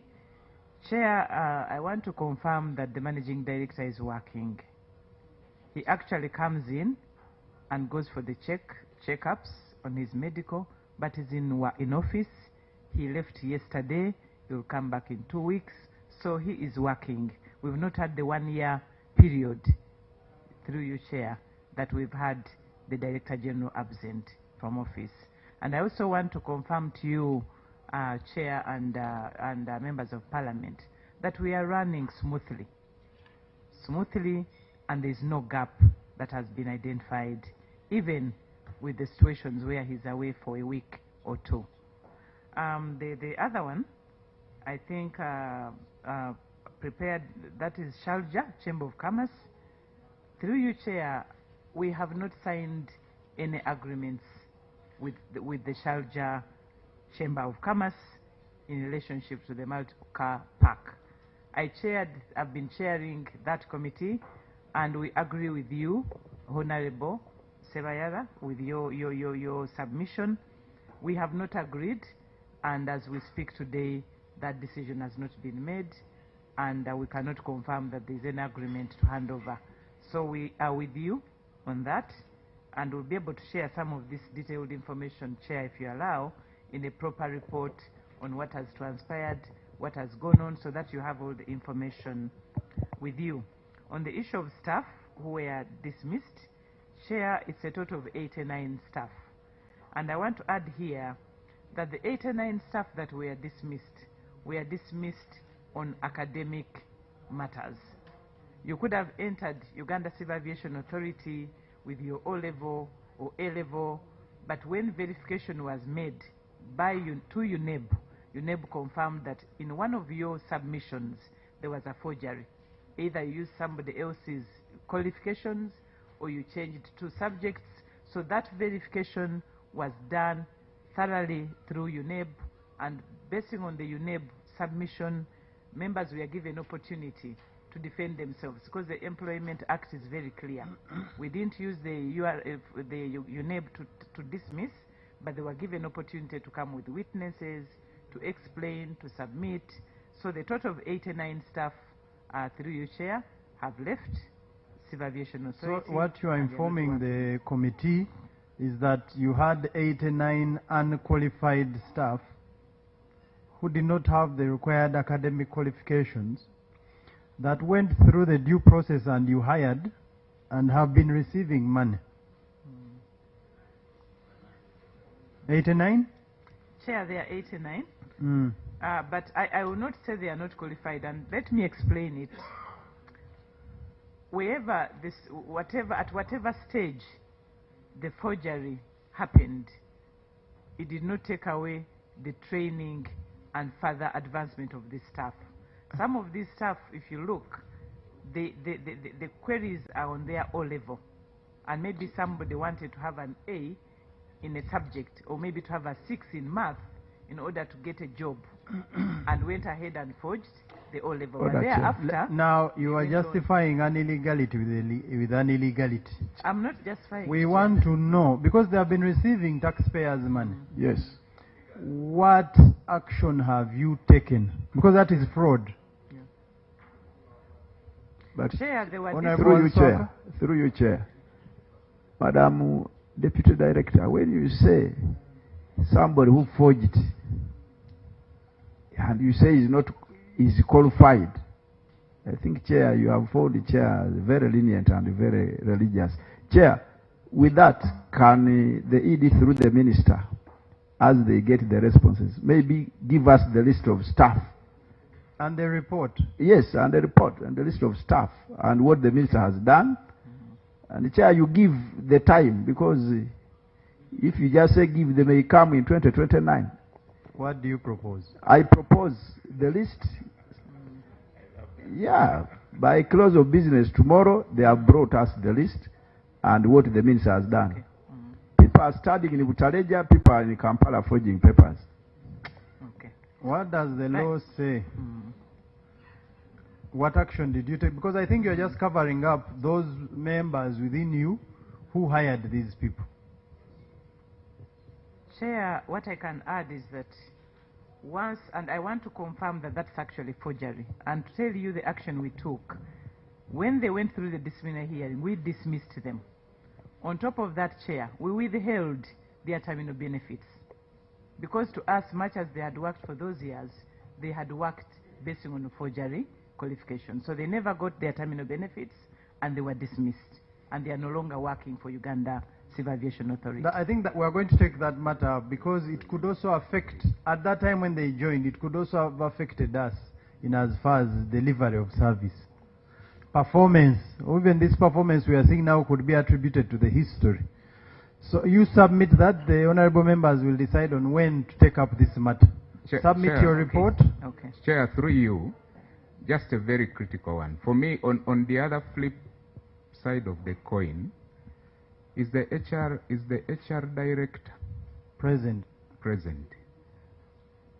Chair. And I don't know if he's the one who was, he or she is the one who was handling the whole process. If the HR director is still in the same position, then we have a bigger challenge. Is he present here? Through you, Chair, the Director HR is not here, but we have a representative. Through you, Chair.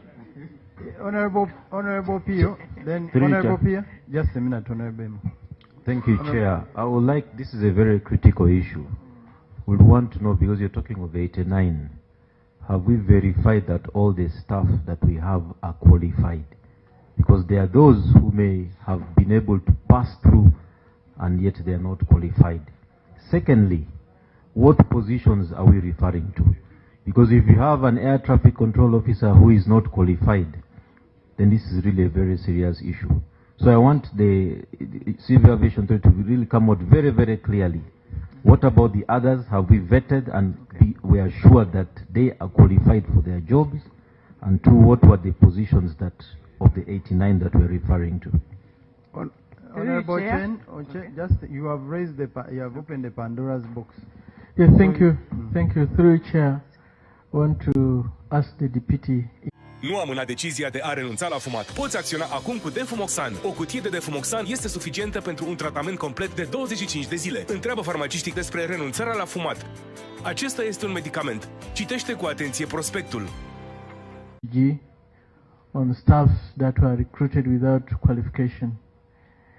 The IGG had recommended that despite their dismissal, they should face the law on the criminality of their action. Did you submit them for to the appropriate body for prosecution over their action? And then two, an organization like yours is mandated to do due diligence before issuing instrument of appointment.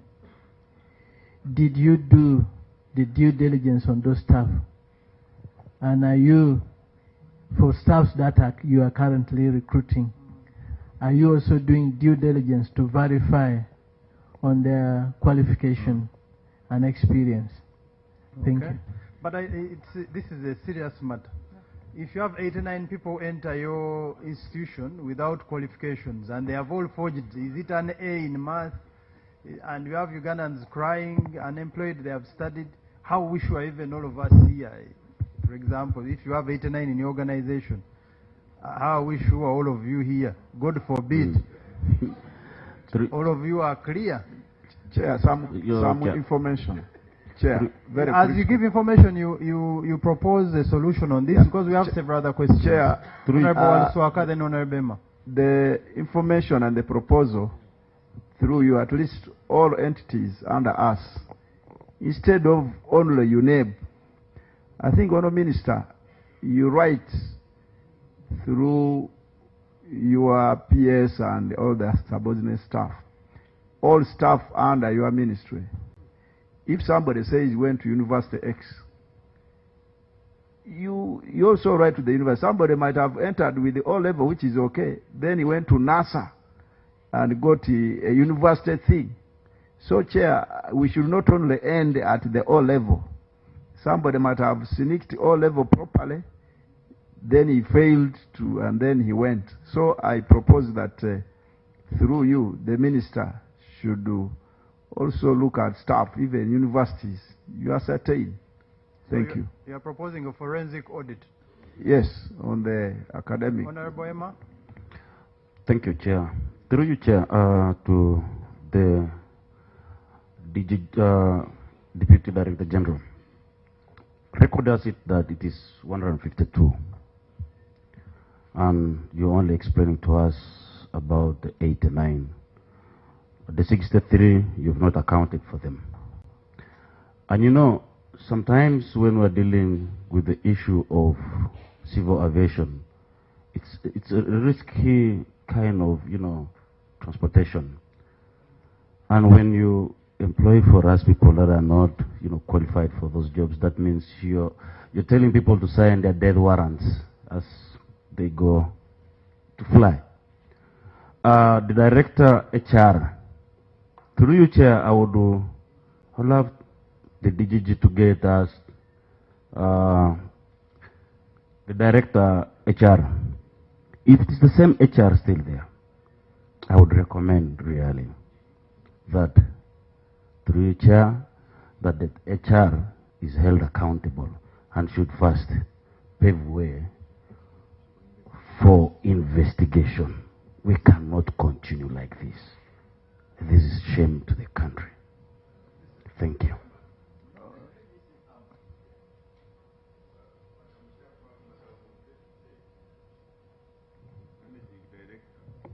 But Mwesiji is called what? What is his official? Is he MD or Executive Director? Onoguma is called Director General. You remember we changed I know him. Yes. Fred Mwesiji. Now, you Ugandans, you are not like us here. I'm a member of parliament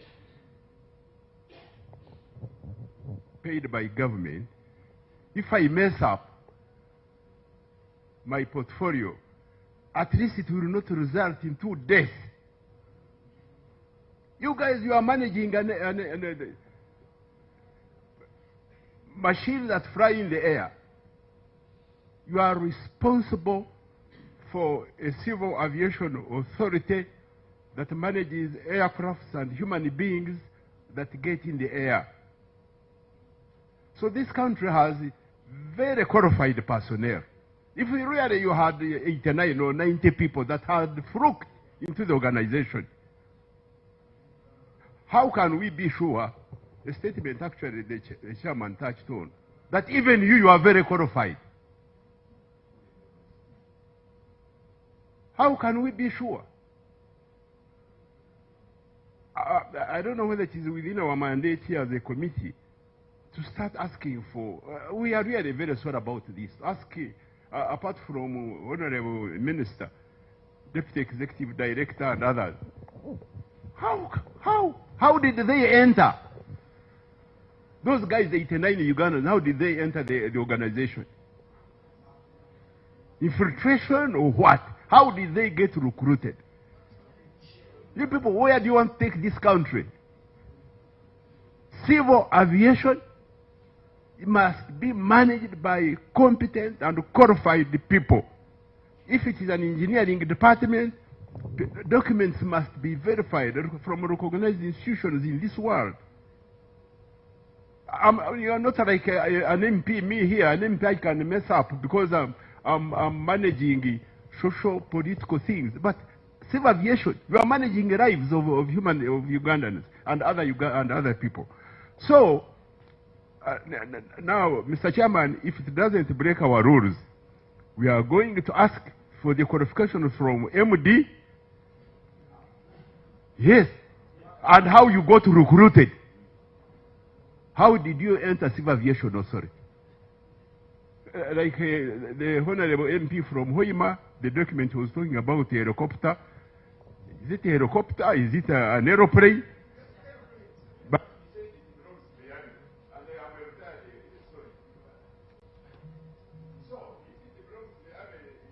be very careful about that helicopter. I've guided her. If it belongs to the army, maybe it has other... Honorable. So please, the question of qualification is not an issue of to compromise on. It has been brought by Engineer Sebamala and Mr. Chairman. Please. Chair, just a point. Chair. Just a minute. Through you, Chair.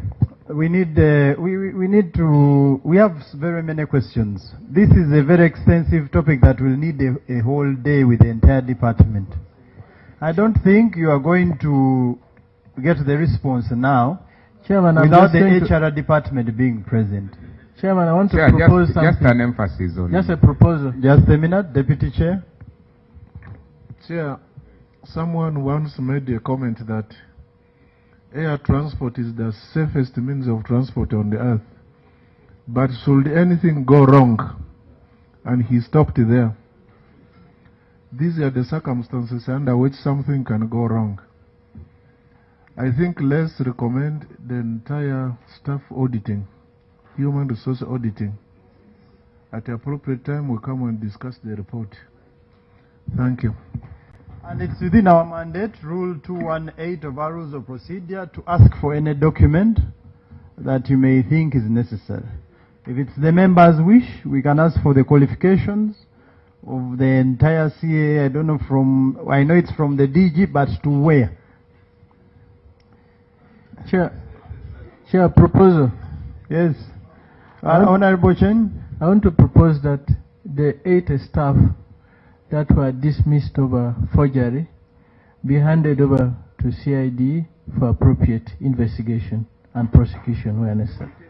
Chair, in addition to that, I just want to re-emphasize, before we begin any process, I really want to emphasize, I've been in HR for the last 17 years, and I think the Director HR has failed on a very basic requirement of simply doing background checks.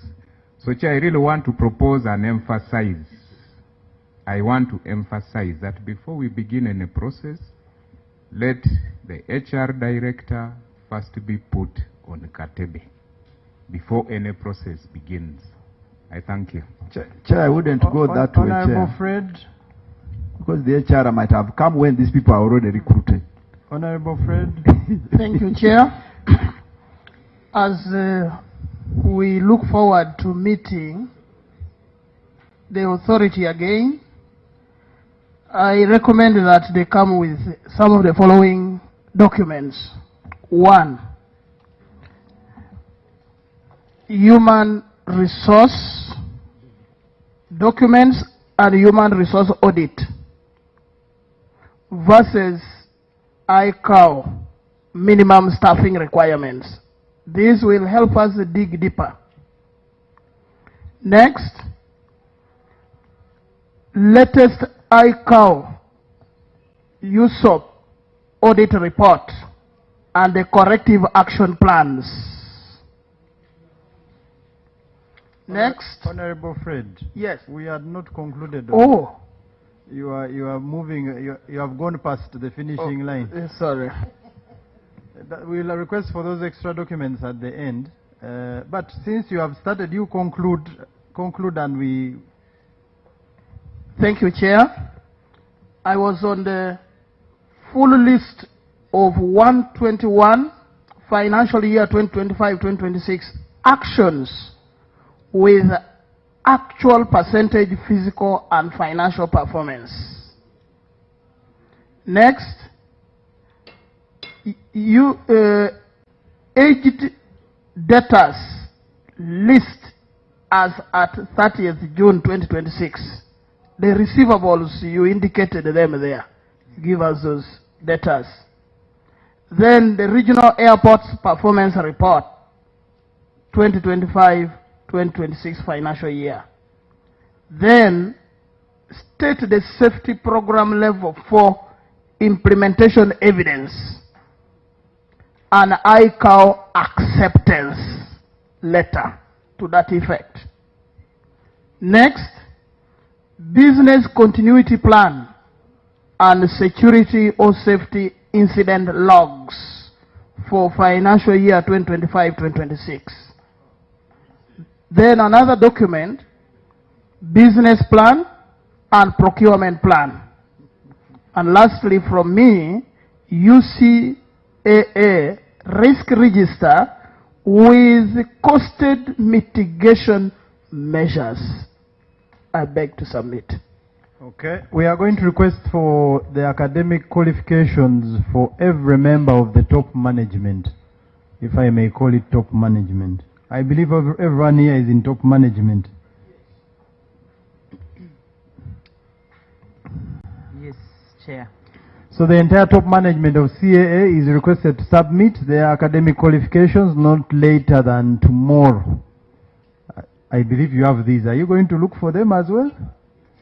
Chair, we want to look for them because I wanted to add that following the forgery, the entire civil aviation members of staff have been verified. The verification has been at UNEB and has been at all the universities, whether in Uganda or outside Uganda, and that report is available. That is good. And the second one, Chair, going forward, all staff that are being recruited today, the process has to be done before. So we are saying there was a problem. Deputy Director General, we were not requesting. We were instructing you to submit these qualifications We shall. not later than tomorrow at 6 p.m. We will do that. We're also going to request you to submit the report of the action taken and all these 89 people who are believed to have forged academic qualifications and at which level did they forge, but most importantly your action taken report, and it will inform the committee on when to invite you now for a more thorough interaction on this matter. Chair, supplementary. On- Just one. We have seen where they have said someone has worked 90% completion of the project on page 14, and that person has not been paid. Why do they delay to pay contractors up to that when someone has worked up to 90%? We would also require them to bring the status report of the ongoing projects. Is this part of the issue we are handling? It is part of their report, but supplementary to the documents which they can come with, because it's very important. Okay, but normally get to that point at the end, but you can finish. Thank you.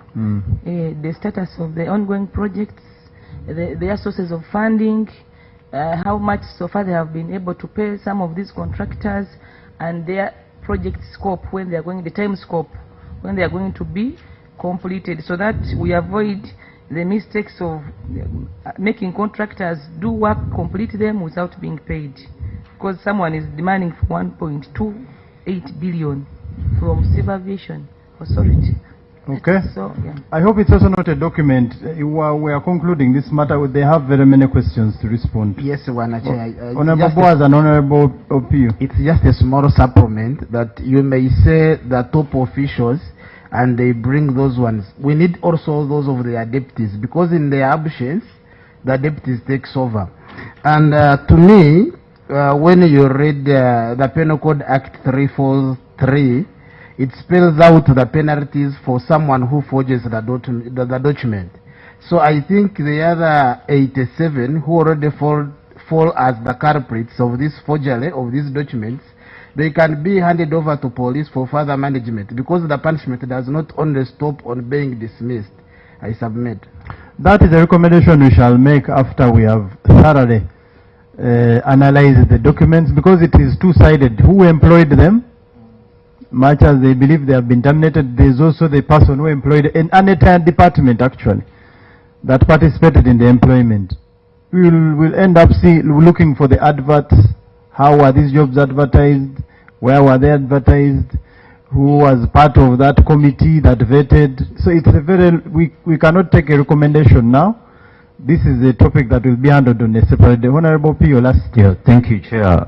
In regard to the action taken report, these 89 people could have had some of them who are working in key positions, technical positions, making decisions such as approvals of licenses, airworthiness of aircraft. We also need in that action taken report a status of the decisions or a review of the decisions that these people took. If somebody approved a license, for example, for an aircraft, then we need to ensure that those decisions have been reviewed, whether to find out whether they are still valid or they are invalid. Because if they are not qualified, then validity of the actions and the decisions that they took need also to be reviewed, especially the critical decisions. So it will be important in the action taken report, they clearly clarify whether they have reviewed some of the critical decisions that those persons who are not qualified took, and whether they are still valid, whether they need to be reviewed and reconsidered. Thank you. So as you submit the list of those 8 and 9... Dacă eu pot oferi copilului meu această bază într-un mod jucăuș, de ce să nu o fac? Vreau să-l forțez, vreau să-l pregătesc, să-i dau încredere. Așadar, dacă simți același lucru legat de copilul tău, te invit să te programezi și tu la o lecție de probă. 152. Not 89.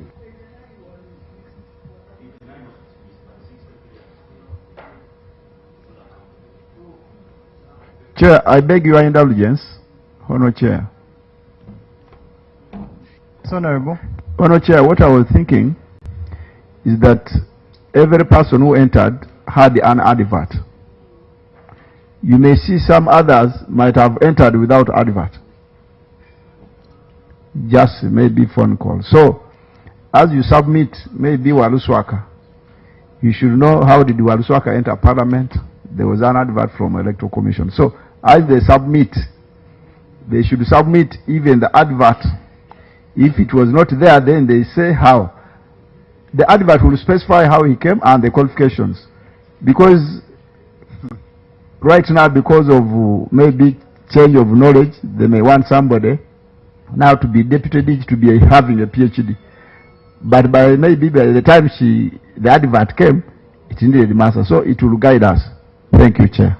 The HR department should prepare in its defense all those documents. Once we have the list and the specific offices these people are holding, the HR department should prepare to come and defend each of those 89.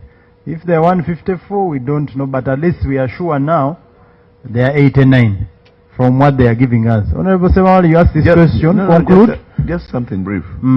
You said the Biggie has been here the whole year. I just want you to give us a record of when he has been around and when he has gone for treatment for the past 1 year. Chair, I request that will be part of the report, because the DHRA will then go into the record and be able to share it with you if it's acceptable. Okay. Thank you. Can we proceed? I hope you had clear, not later than tomorrow by 6 p.m.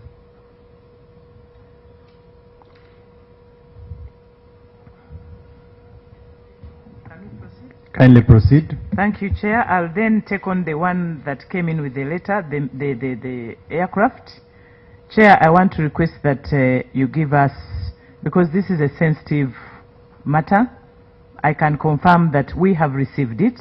We have had meetings with the military and the verifications are going on. One, to ascertain whether this specific aircraft is the aircraft within Uganda, but this is under the military, and once we get that information, Chair, we'll share with you, but sensitive information.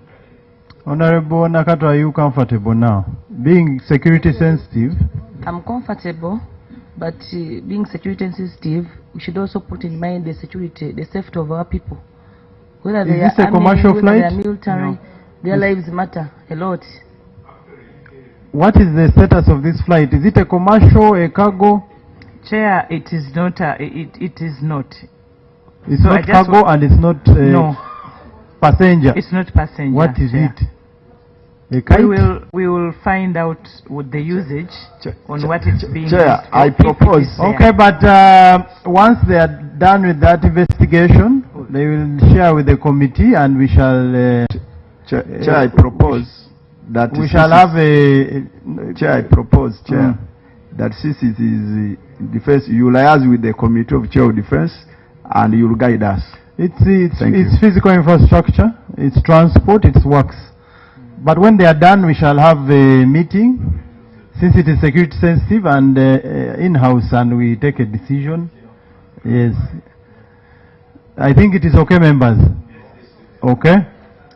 Chair, on aviation, I want to confirm that a preliminary investigation report has been provided, is being reviewed, but still that incident has been treated falling under military because that travel was cleared through military on a state official. So that report, Chair, will also be shared with you, and then you will determine how it can be utilized. Honorable Nyakato, are you okay? You see, Chair, she has said it that the aircraft which our former Deputy Speaker of Parliament and now the Deputy Speaker still, Taebwa, got a crash in a military aircraft.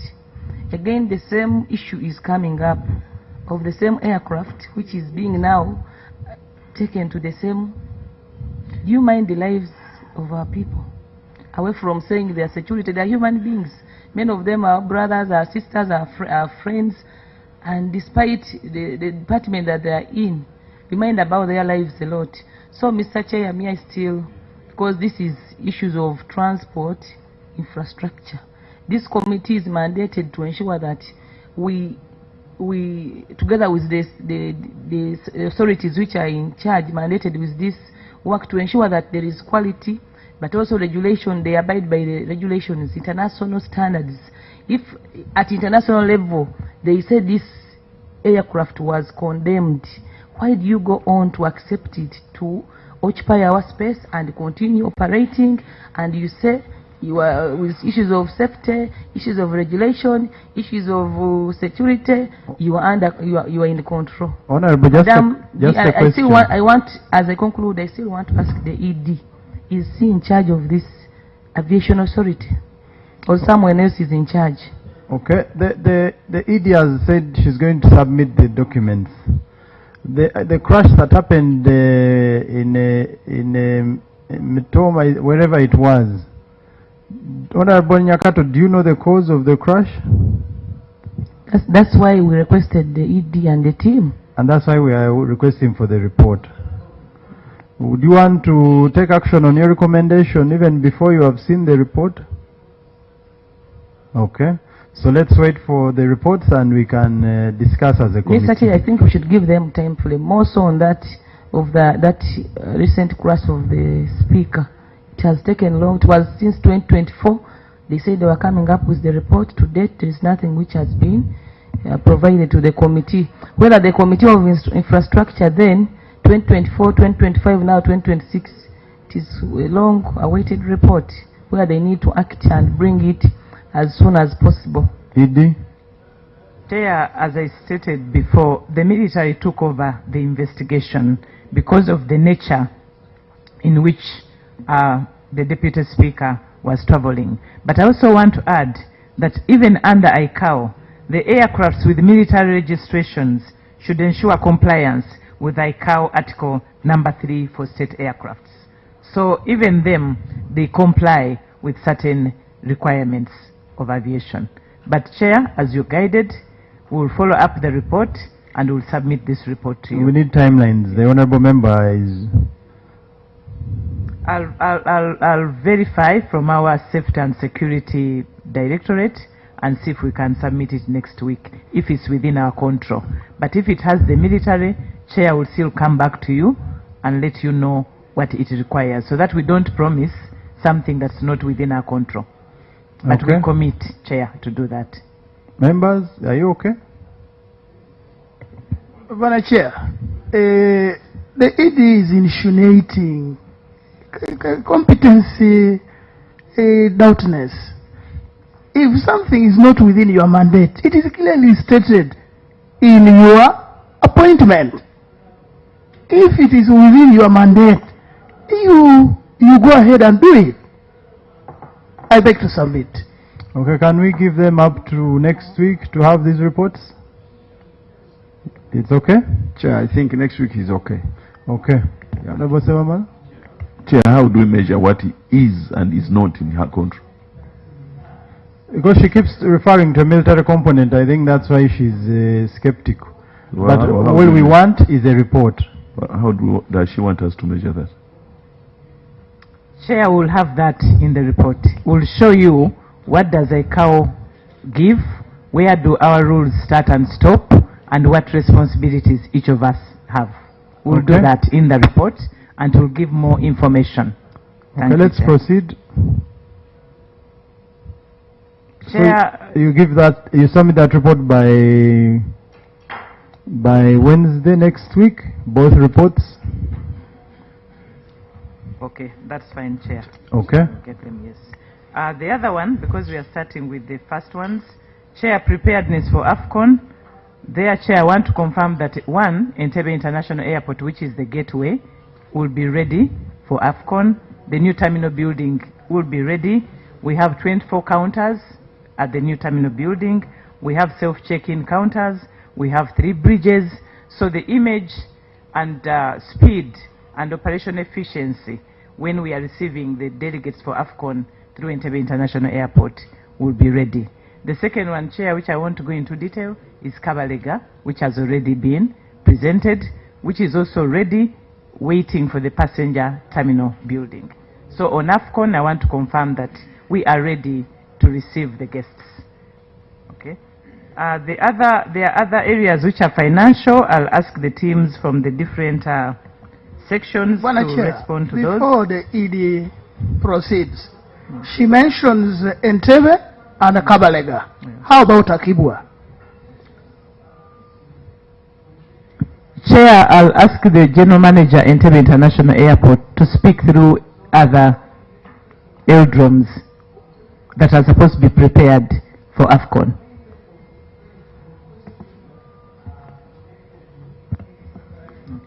Thank you, Chair. With regard to Achibwa, of course, the airport in Gulu is supposed to... Kindly switch on your microphone. Oh, get it closer.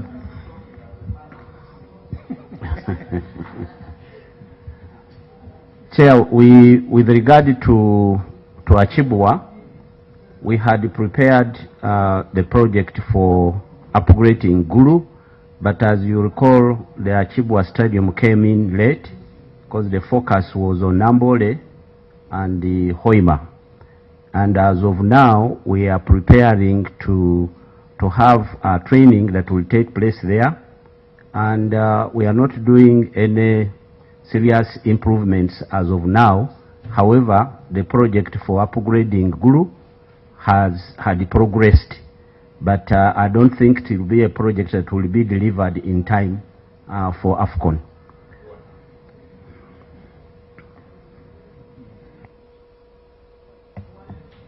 The why is missing. Chair, of course, I think while it went a little off on the radar, but the project itself will require enough time to work on the infrastructure. But the current infrastructure as it is, we are doing some small improvement. It will be able to receive traffic, but in a domestic nature that will facilitate the players that are going for training. Just help us clarify this, sir. Gulu, and I'll give an example of Gulu. It was scheduled to have been completed last year. Am I correct? Gulu as Achibwa or the airport? The airport. No, because we actually just started a tender process, and the Minister of Finance was sourcing for financing. So we didn't have the definite timelines. Did you award the contract? The contract was awarded, before you got clearance from finance? It was a requirement at the time for us to source the contractor, and the contractor was sourced. Meanwhile, the financing was going on. You source a contractor, you sign with the contractor before even you are sure of the funding. Is this what you are telling us? It is not a signed contract. No, we didn't sign. Then how come the Auditor General has flagged it as a contract that should have been executed last year and is about 9 months late? Well, we do not know, but at least as far as we know, we do not have a contract executed with the contract. Honorable Fred. Thank you, Chair. It is quite horrendous to hear this from technocrats. Dear Chair, the distance from Gulu to Lira, where training, as he says, for AFCON will be taking place, is 126 kilometers. That is from Gulu Airport or airfield to Akibwa Stadium. How will then the players be moving from Gulu to Lira?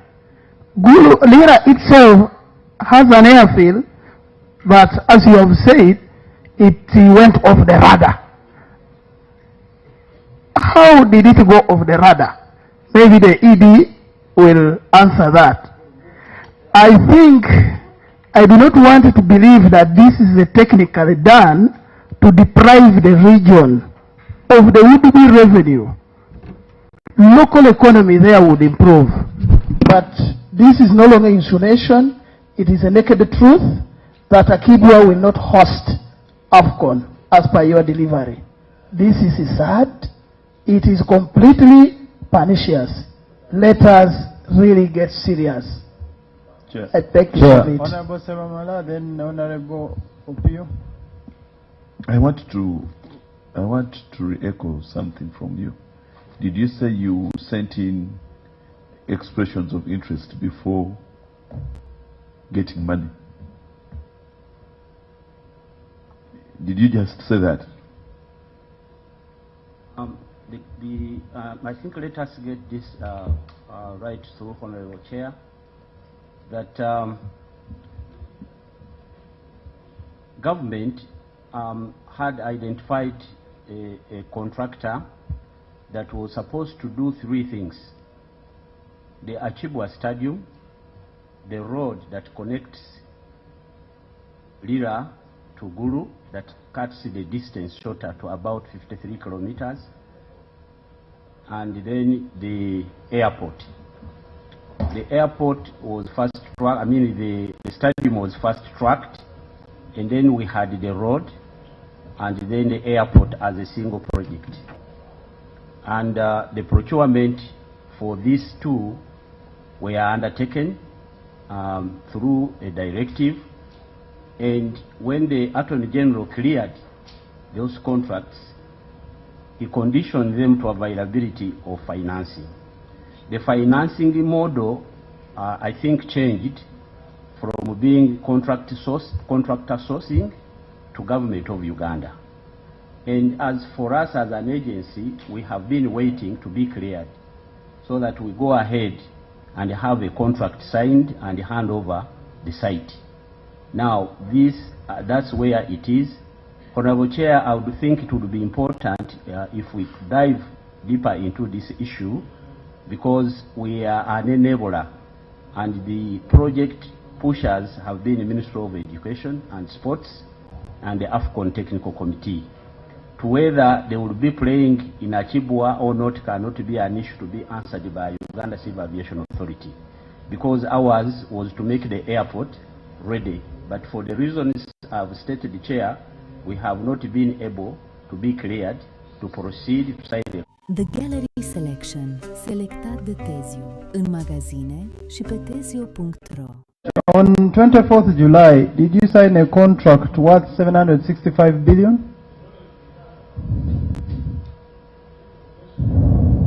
Honorable Chair, we have never executed a contract. So what was the 765 billion for? under Gulu and Soroti? No, that one, to the best of our knowledge, Finance is here. Why are you quiet? we don't have that. Thank you, Honorable Chair. It is not 760, that is 780 million. The projects we're talking about, Soroti and Gulu, that were not executed. These were routine maintenance contracts, the one that are in the Auditor General's record. This was not about the development.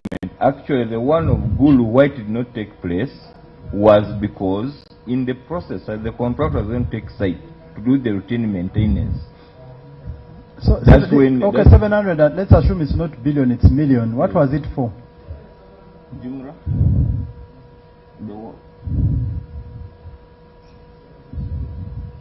Soroti and Gulu.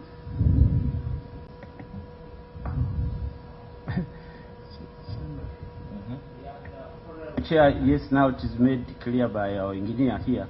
It was not to do with those projects. These were routine maintenance activities. Okay, you maintained that airfield for 700. What did you use it for? The money was, it is millions. Even if it is million, what did you maintain at the airport worth that money? At the airfield? These funds were meant to do resurfacing of the access roads and the reconstructing the car parks, and as well as the maintenance of the access to vital firefighting stations. But the station has not been completed up to date. Chair. This project, Honorable Chair, was concluded. The only bit of change was when this project of Gulu came on board, because it was a comprehensive project. Then we deferred the component for Gulu, because then the entire outlook of the airport was going to change under an upgrade. So in our view, it would be nugatory to go and do a small activity, then tomorrow you only do paving way for a bigger project. So you held the money waiting for the bigger project? Yeah, we did not utilize. Where is the money? You sent it back to the consolidated fund? Chair, it was internally funded, so the funds are with us. You are keeping them? Yes. Chair. Honorable Waldeswag. Chair, first of all, Chair, you're a very good chair. I don't know where you get this information. I was trying to look at our secretariat to get information. But Chair, amongst the documents, since this one is critical, I think they submit to you. And also, Honour Minister, there are statements your people bring, and they bring fire. For example, if an officer says that I think Akubua will not host, Akubua Stadium is not an ordinary stadium. It's where Obote came from. Some of these statements, Honour Minister, tell me your people, it is you or the Prime Minister to say whether they will host or not. Otherwise, you will put this country to riot. Thank you. Just information, Akibua, Honorable, Akibua is it's like an emergency stadium in the requirements to host. It is a requirement for you to have an alternative in case there is a problem with the other one. But the primary stadium is Hoima. Honorable Pugh. Chair, this Akibwa issue is very critical. The Pamoja bid which government used to secure hosting rights clearly indicated that Akibwa Stadium will host AFCON. That was very, very clear. And it is on that basis also that government committed funds. Parliament has approved over 1 trillion shillings for AFCON. Now they are saying they don't have money for the airport. Yet we have approved the money. Again, they are saying that the procurement process was initiated. How can you initiate procurement without money? Solicitor General has cleared, Ministry of Works has cleared, and then we say that there is no money.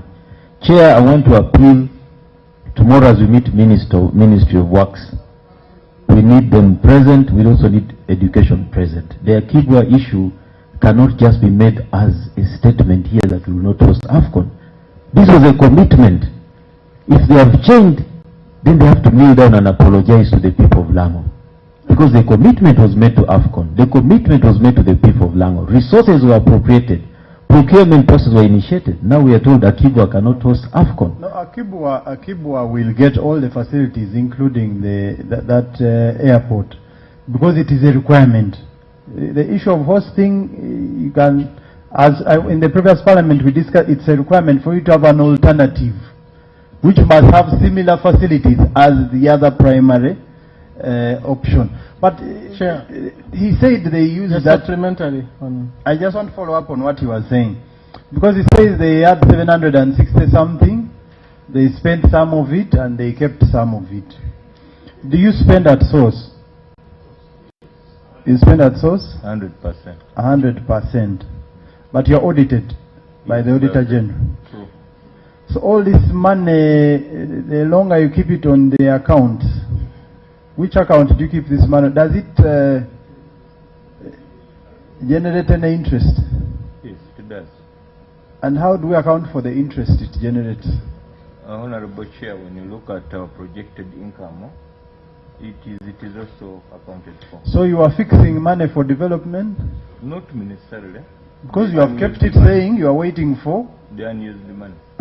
Yes. If it is not going to be used, we earn interest on it. It's one of source of our funding. It's one of our methods of closing the gaps of our budget. So you fix money to generate more revenue, rather than providing facilities? Not necessarily. You are saying that, for example, if I had a contract of 2 years. Do you have a letter from the PSST exempting you from remitting? No, I know who does it. Uganda Wildlife Authority does it, but they have been authorized officially. So I'm asking, do you have that authorization? We shall check, but we derive the mandate from there's an accounting officer, I believe. Chair, we will check, but I believe we have Don't believe, do you have it? As I said, Chair, will check and get back to you. And get... Anything else? Yes, Honorable Semamara? I still want to get this thing of procurement. So somebody comes, says he's going to do all these projects, is given, he signs the contract, then along the way he cannot do part of it. Is it what you just said? And that what he cannot do falls under government of Uganda now? You are referring to the maintenance? No, I'm referring to Gulu. The Gulu, then Akibwa. Gulu. Just briefly, such that we can go to something else. Gulu was an EPC plus finance. But along the way... Along the way, 50%, 60%? No. We never signed any contract. No contract was executed. So there is no contractor? No. No, did you procure a contractor for the work and there is no money, or there is no contractor completely? We procured a contractor, but we never signed a contract. He did, no. Under the EPC plus F or independently? Because we procured a contractor independently. After EPC plus F had failed? Along the way, the Ministry of Finance changed the financing arrangement. Yes. Said they would instead source for funds from elsewhere because the proposed financing was expensive. Yes. So now, at the time we've concluded the procurement process, we sought for clearance from the Attorney General. The Attorney General conditioned us signing a contract to confirmation by Minister of Finance that the money would be availed. So at the moment it is Minister of Finance that has not given you money? Exactly. But for you, you had the EPC plus F failed? Failed. Can we, Chair, find a way of pushing for them to get this money? No, that money will be released. The challenge is they are going to release it and they will stampede us with direct procurement because of time. Then we have a contract. They have a contract. Because we can put it under AFCON money. I believe that money is provided for. It is a requirement for that facility to be ready. We can do a follow-up question, but how much did you save from that 700 and keep in your account? Because you are saying we did some access /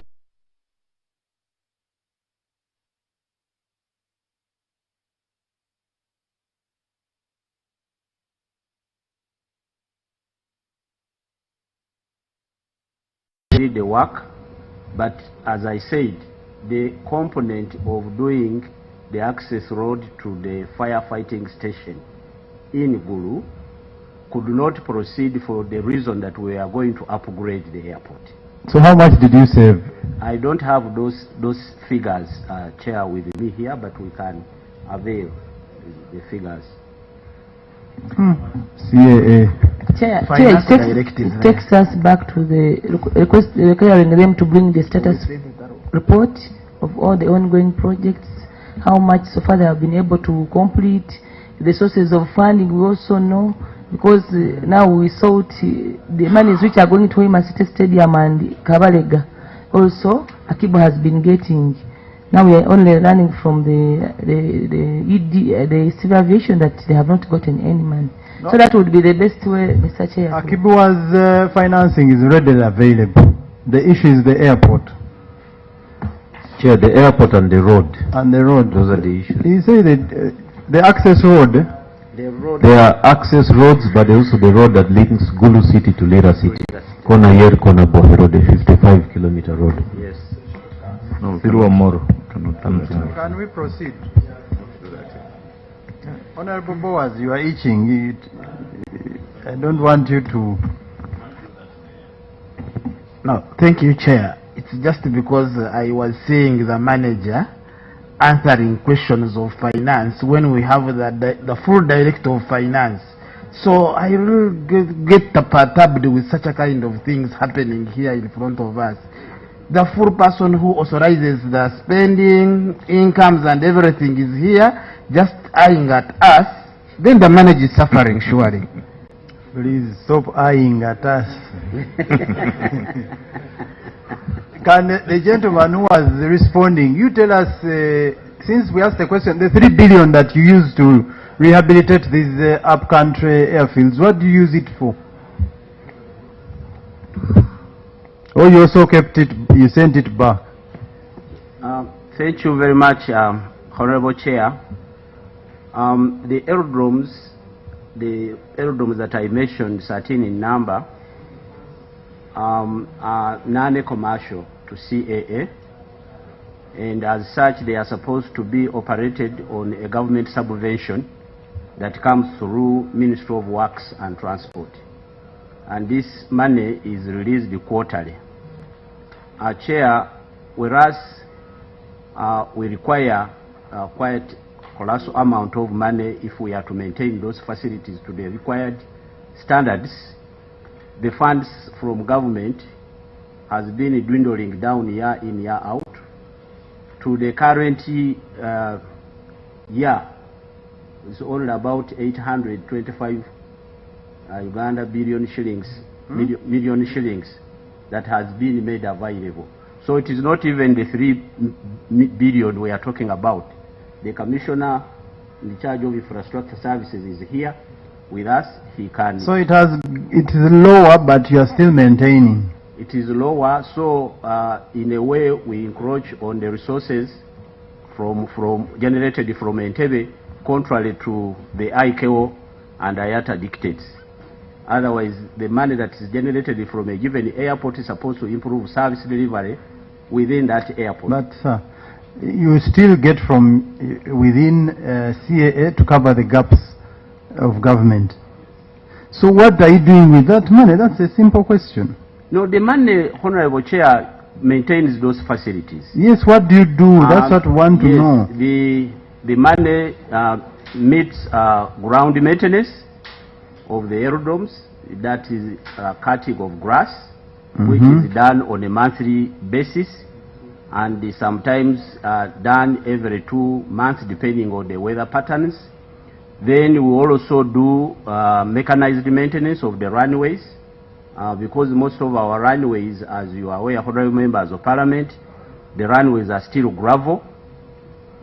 So these are maintained annually, particularly following heavy rains, because the gullies are developed on those runways and those are not friendly with aircraft. So we keep maintaining those gravel runways. We do the cleaning, we do the maintenance of fences. We sometimes construct new fences where they need replacement. and we also meet the utilities and the services that goes with providing the service to those small aerodromes. You give us a breakdown of all the money you have spent in the last 5 years on all these upcountry you call them, are they? Aerodromes. My colleague said airfields. Through you, Chair. Yes, Honorable Emma. Not later than tomorrow. I believe you have these details. Through you, Chair, I just sometimes when he's talking about the 780 million, about maintaining 3 aerodromes. You see, that is too much money. Did you realize how much 780 million is? And you telling us about slashing after 2 months, that interval. We put it in perspective, for Christ's sake. Do you think that will account for 780 million? In perspective, reality.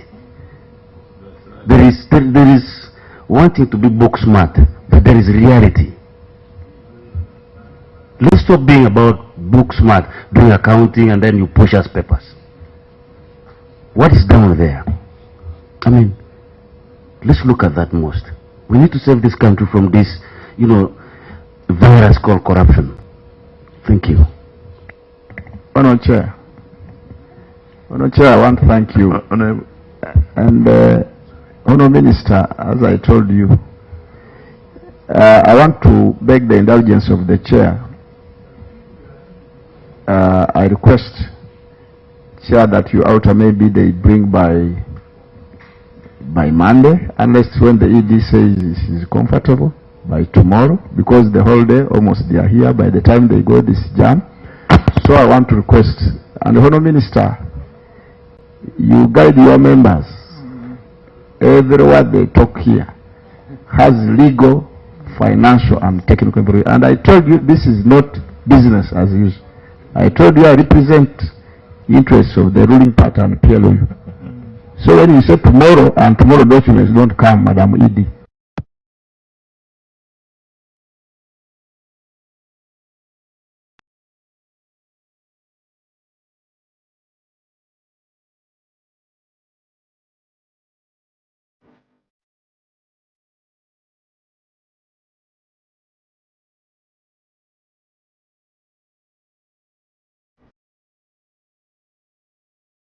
Be the clerk.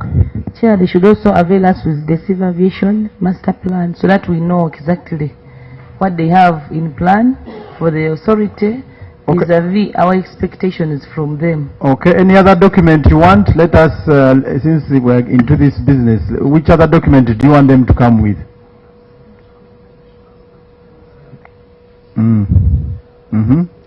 Yes, Honorable?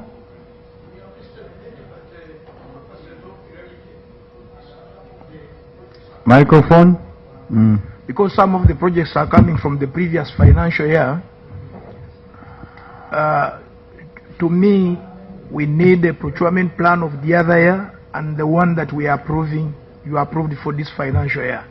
We want to get a linkage and see whether some projects are not crossing over, whether you are using a rolling procurement plan. We want to understand properly, because many projects seem to be stalling, and we are just stating this is ongoing, this is stalled.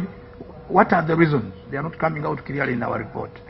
And in the future, my view, Mr. Chairman, let the report capture saliently the areas of procurement, because this is where the most abused area, where 80% of the funds in organizations pass through procurement. Chair, another document I want to request through you. They talked of constructions, and I would request through you if they can bring the structure and architecture drawings, and maybe geotechnical we also try to look at. As we go to monitor, we can also have the feel. Thank you, Chair. Honorable Sewama. How much do we need to do the 55 kilometers, and how much do we need, engineer? For is it Akibwa? For Gulu, the road. The road and to Between Lira and Gulu. That is not yours, eh? It is UNRA. Honorable Emaju, they'll be here. Chair, I think in addition to the information we requested for HR, we'd also like to see the manpower plan for the previous year and what they have for this year, the previous year and this year. Then relatively, it would also be good to know, besides the exits that we have mentioned here that were terminated because of those issues, it would be good to also see your report on exit and recruitment for the 2 financial years, that is last year and then what you have this year. Thank you.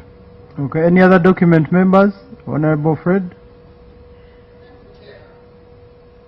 Thank you, Chair. I think to move faster, I'm going to break them down. 1, the ICAO audit documents. ICAO audit documents. Number 1, the latest USOP audit report. That is still under ICAO. Number 2, the latest USAP audit report.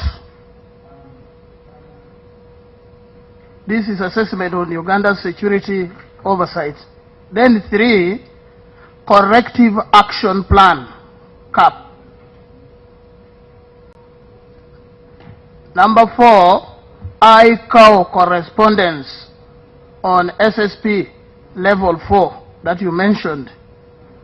So evidence of acceptance or validation.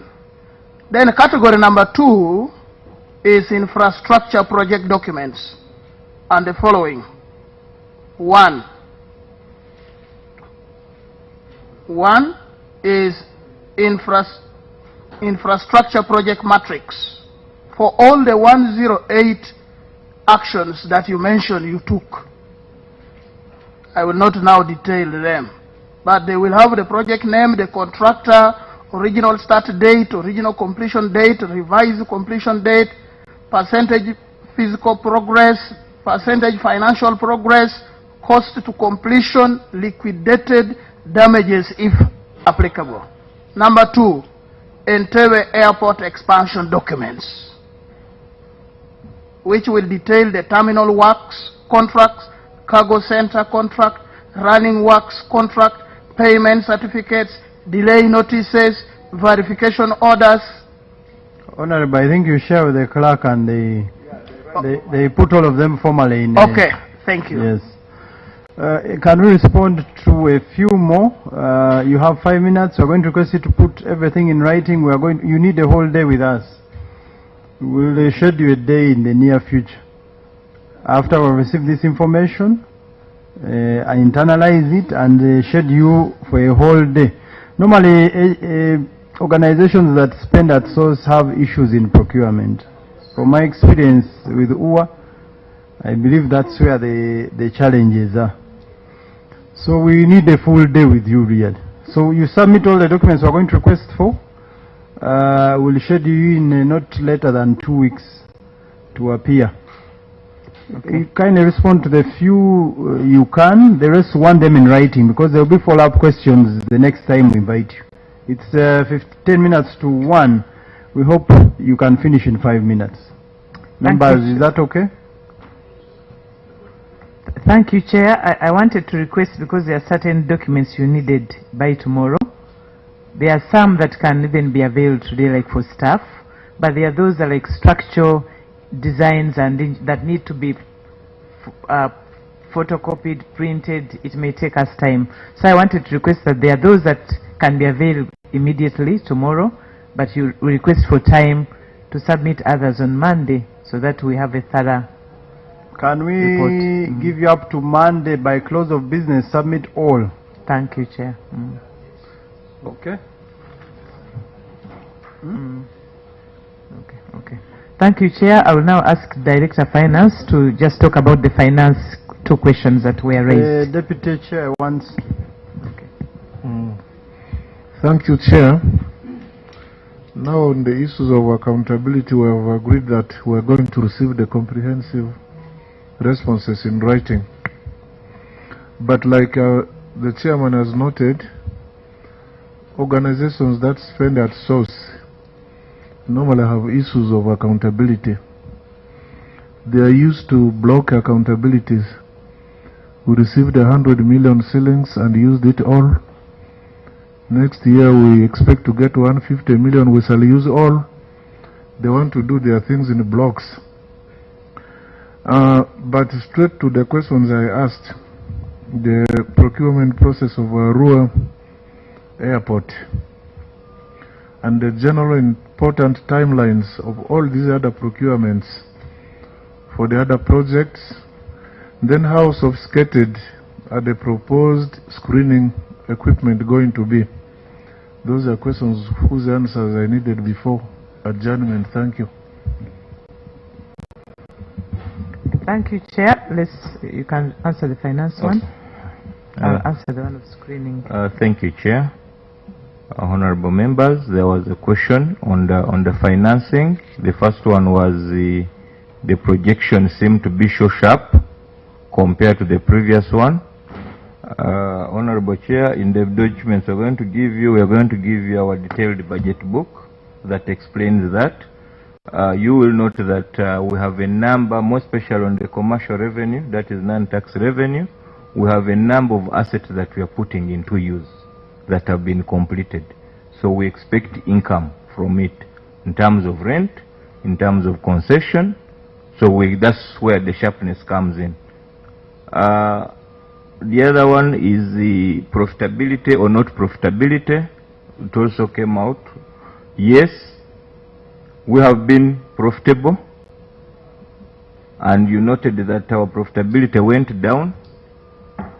Me as a finance person and working with the public sector, I look at profitability different. I look at service provision against profitability. Now, what we do, if you look at our budget, our current expenditure is projected to be 311 against income of 402, implying that there is a 90 billion. The question here is, where do we put the 90 billion? We are cognizant of that. The 90 billion is directed to the development bit of it. Improving infrastructure, working on aerodromes. You are aware that aerodromes, we budget for 3 billion, but we don't get the 3 billion. So where do we get the money for Ginger, for example? Where do we get money for Ksoro?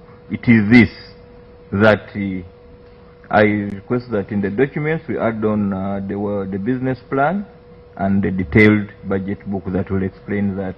Then the other one is on Sharjah. I also needed to add my voice on that. Yes, a lot has been talked about the multi-story car park.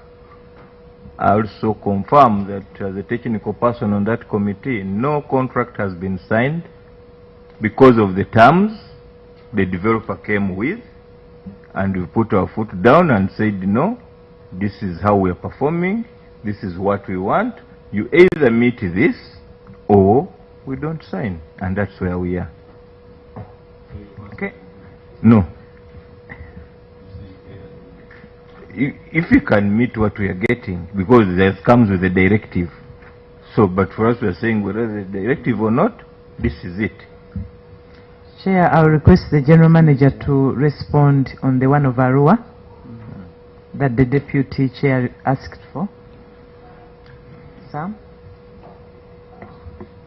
Through our head of planning and development engineer, Ronald, is the project coordinator for this project. Chair, I would request that possibly he gives us the update. Okay. General Manager needs to get a Parliament ID. He's going to be coming here a lot. Thank you, Chair, and honorable members. As you are informed, we secured a loan from the African Development Bank to develop Arua to the international airport level.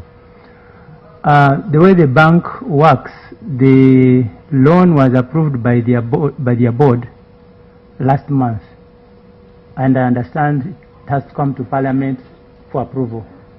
However, the bank has an opportunity of doing advanced procurement. So we applied to the bank requesting them that can we start the procurement process such that... Did we approve that money towards the end of last financial year? Yes.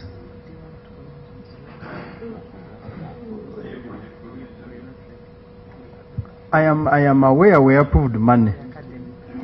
The project manager. Chair, what I'm sure of is that the bank approved the loan, so the money is available. There was actually almost a threat that we are going to lose that money. It is approved.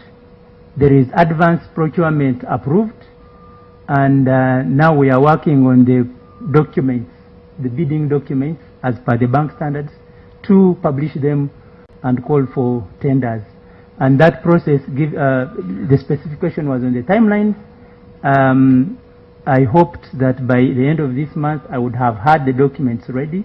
However, Chair, I am being delayed because also I am procuring a procurement specialist to help us in complying with all the bank requirements. But I can ably tell honorable members that before August ends, the notices for the contract for works and contract for the supervisor should be in the papers, and they will be in the papers. There are other components, Chair, within the project of working directly with Alua City, because the argument within the project was, if you develop the airport, it will come with other influences around the city. So we need to prepare the city to be able to benefit from this project. So these are elements that we also will have to work on. But the works and the supervisor,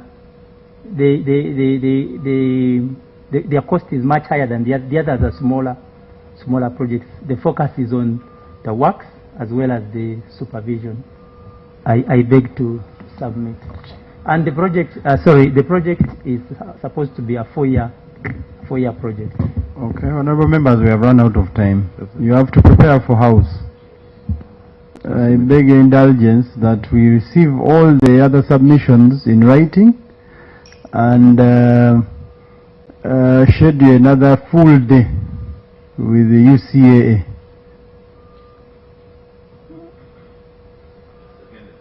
Anyone with a contrary view? I want to thank the Honorable Minister. And you said you can come even tomorrow, so you never know if we discuss and agree. I hope you still stand by that. Yeah, thank you so much, Chairman and the committee. We want also to thank the committee for this interactive interface that we have had. Very informative.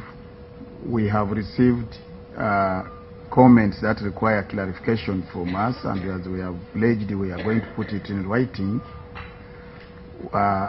After the submission, I know the chair will again invite us to come and interface, and probably after that we shall also ask you to organize with the agency so that we can visit some of these places and we have the personal touch physically, which would also give us to appreciate the development which is there. Otherwise, thank you so much, and we shall be awaiting again an invitation. Thank you. We have money to come and visit. Don't prepare for us. We have everything we need. When we are ready, we shall inform you. So, members, allow me to close this meeting. I want to thank UCAA for the time. But we are looking forward. Whatever we do is in the interest of the country. In the next meeting, hopefully things don't get tough, but if they get tough, we are doing it in the interest of the country. We have served, we will serve, and will be of service. Thank you, and I wish you a good afternoon.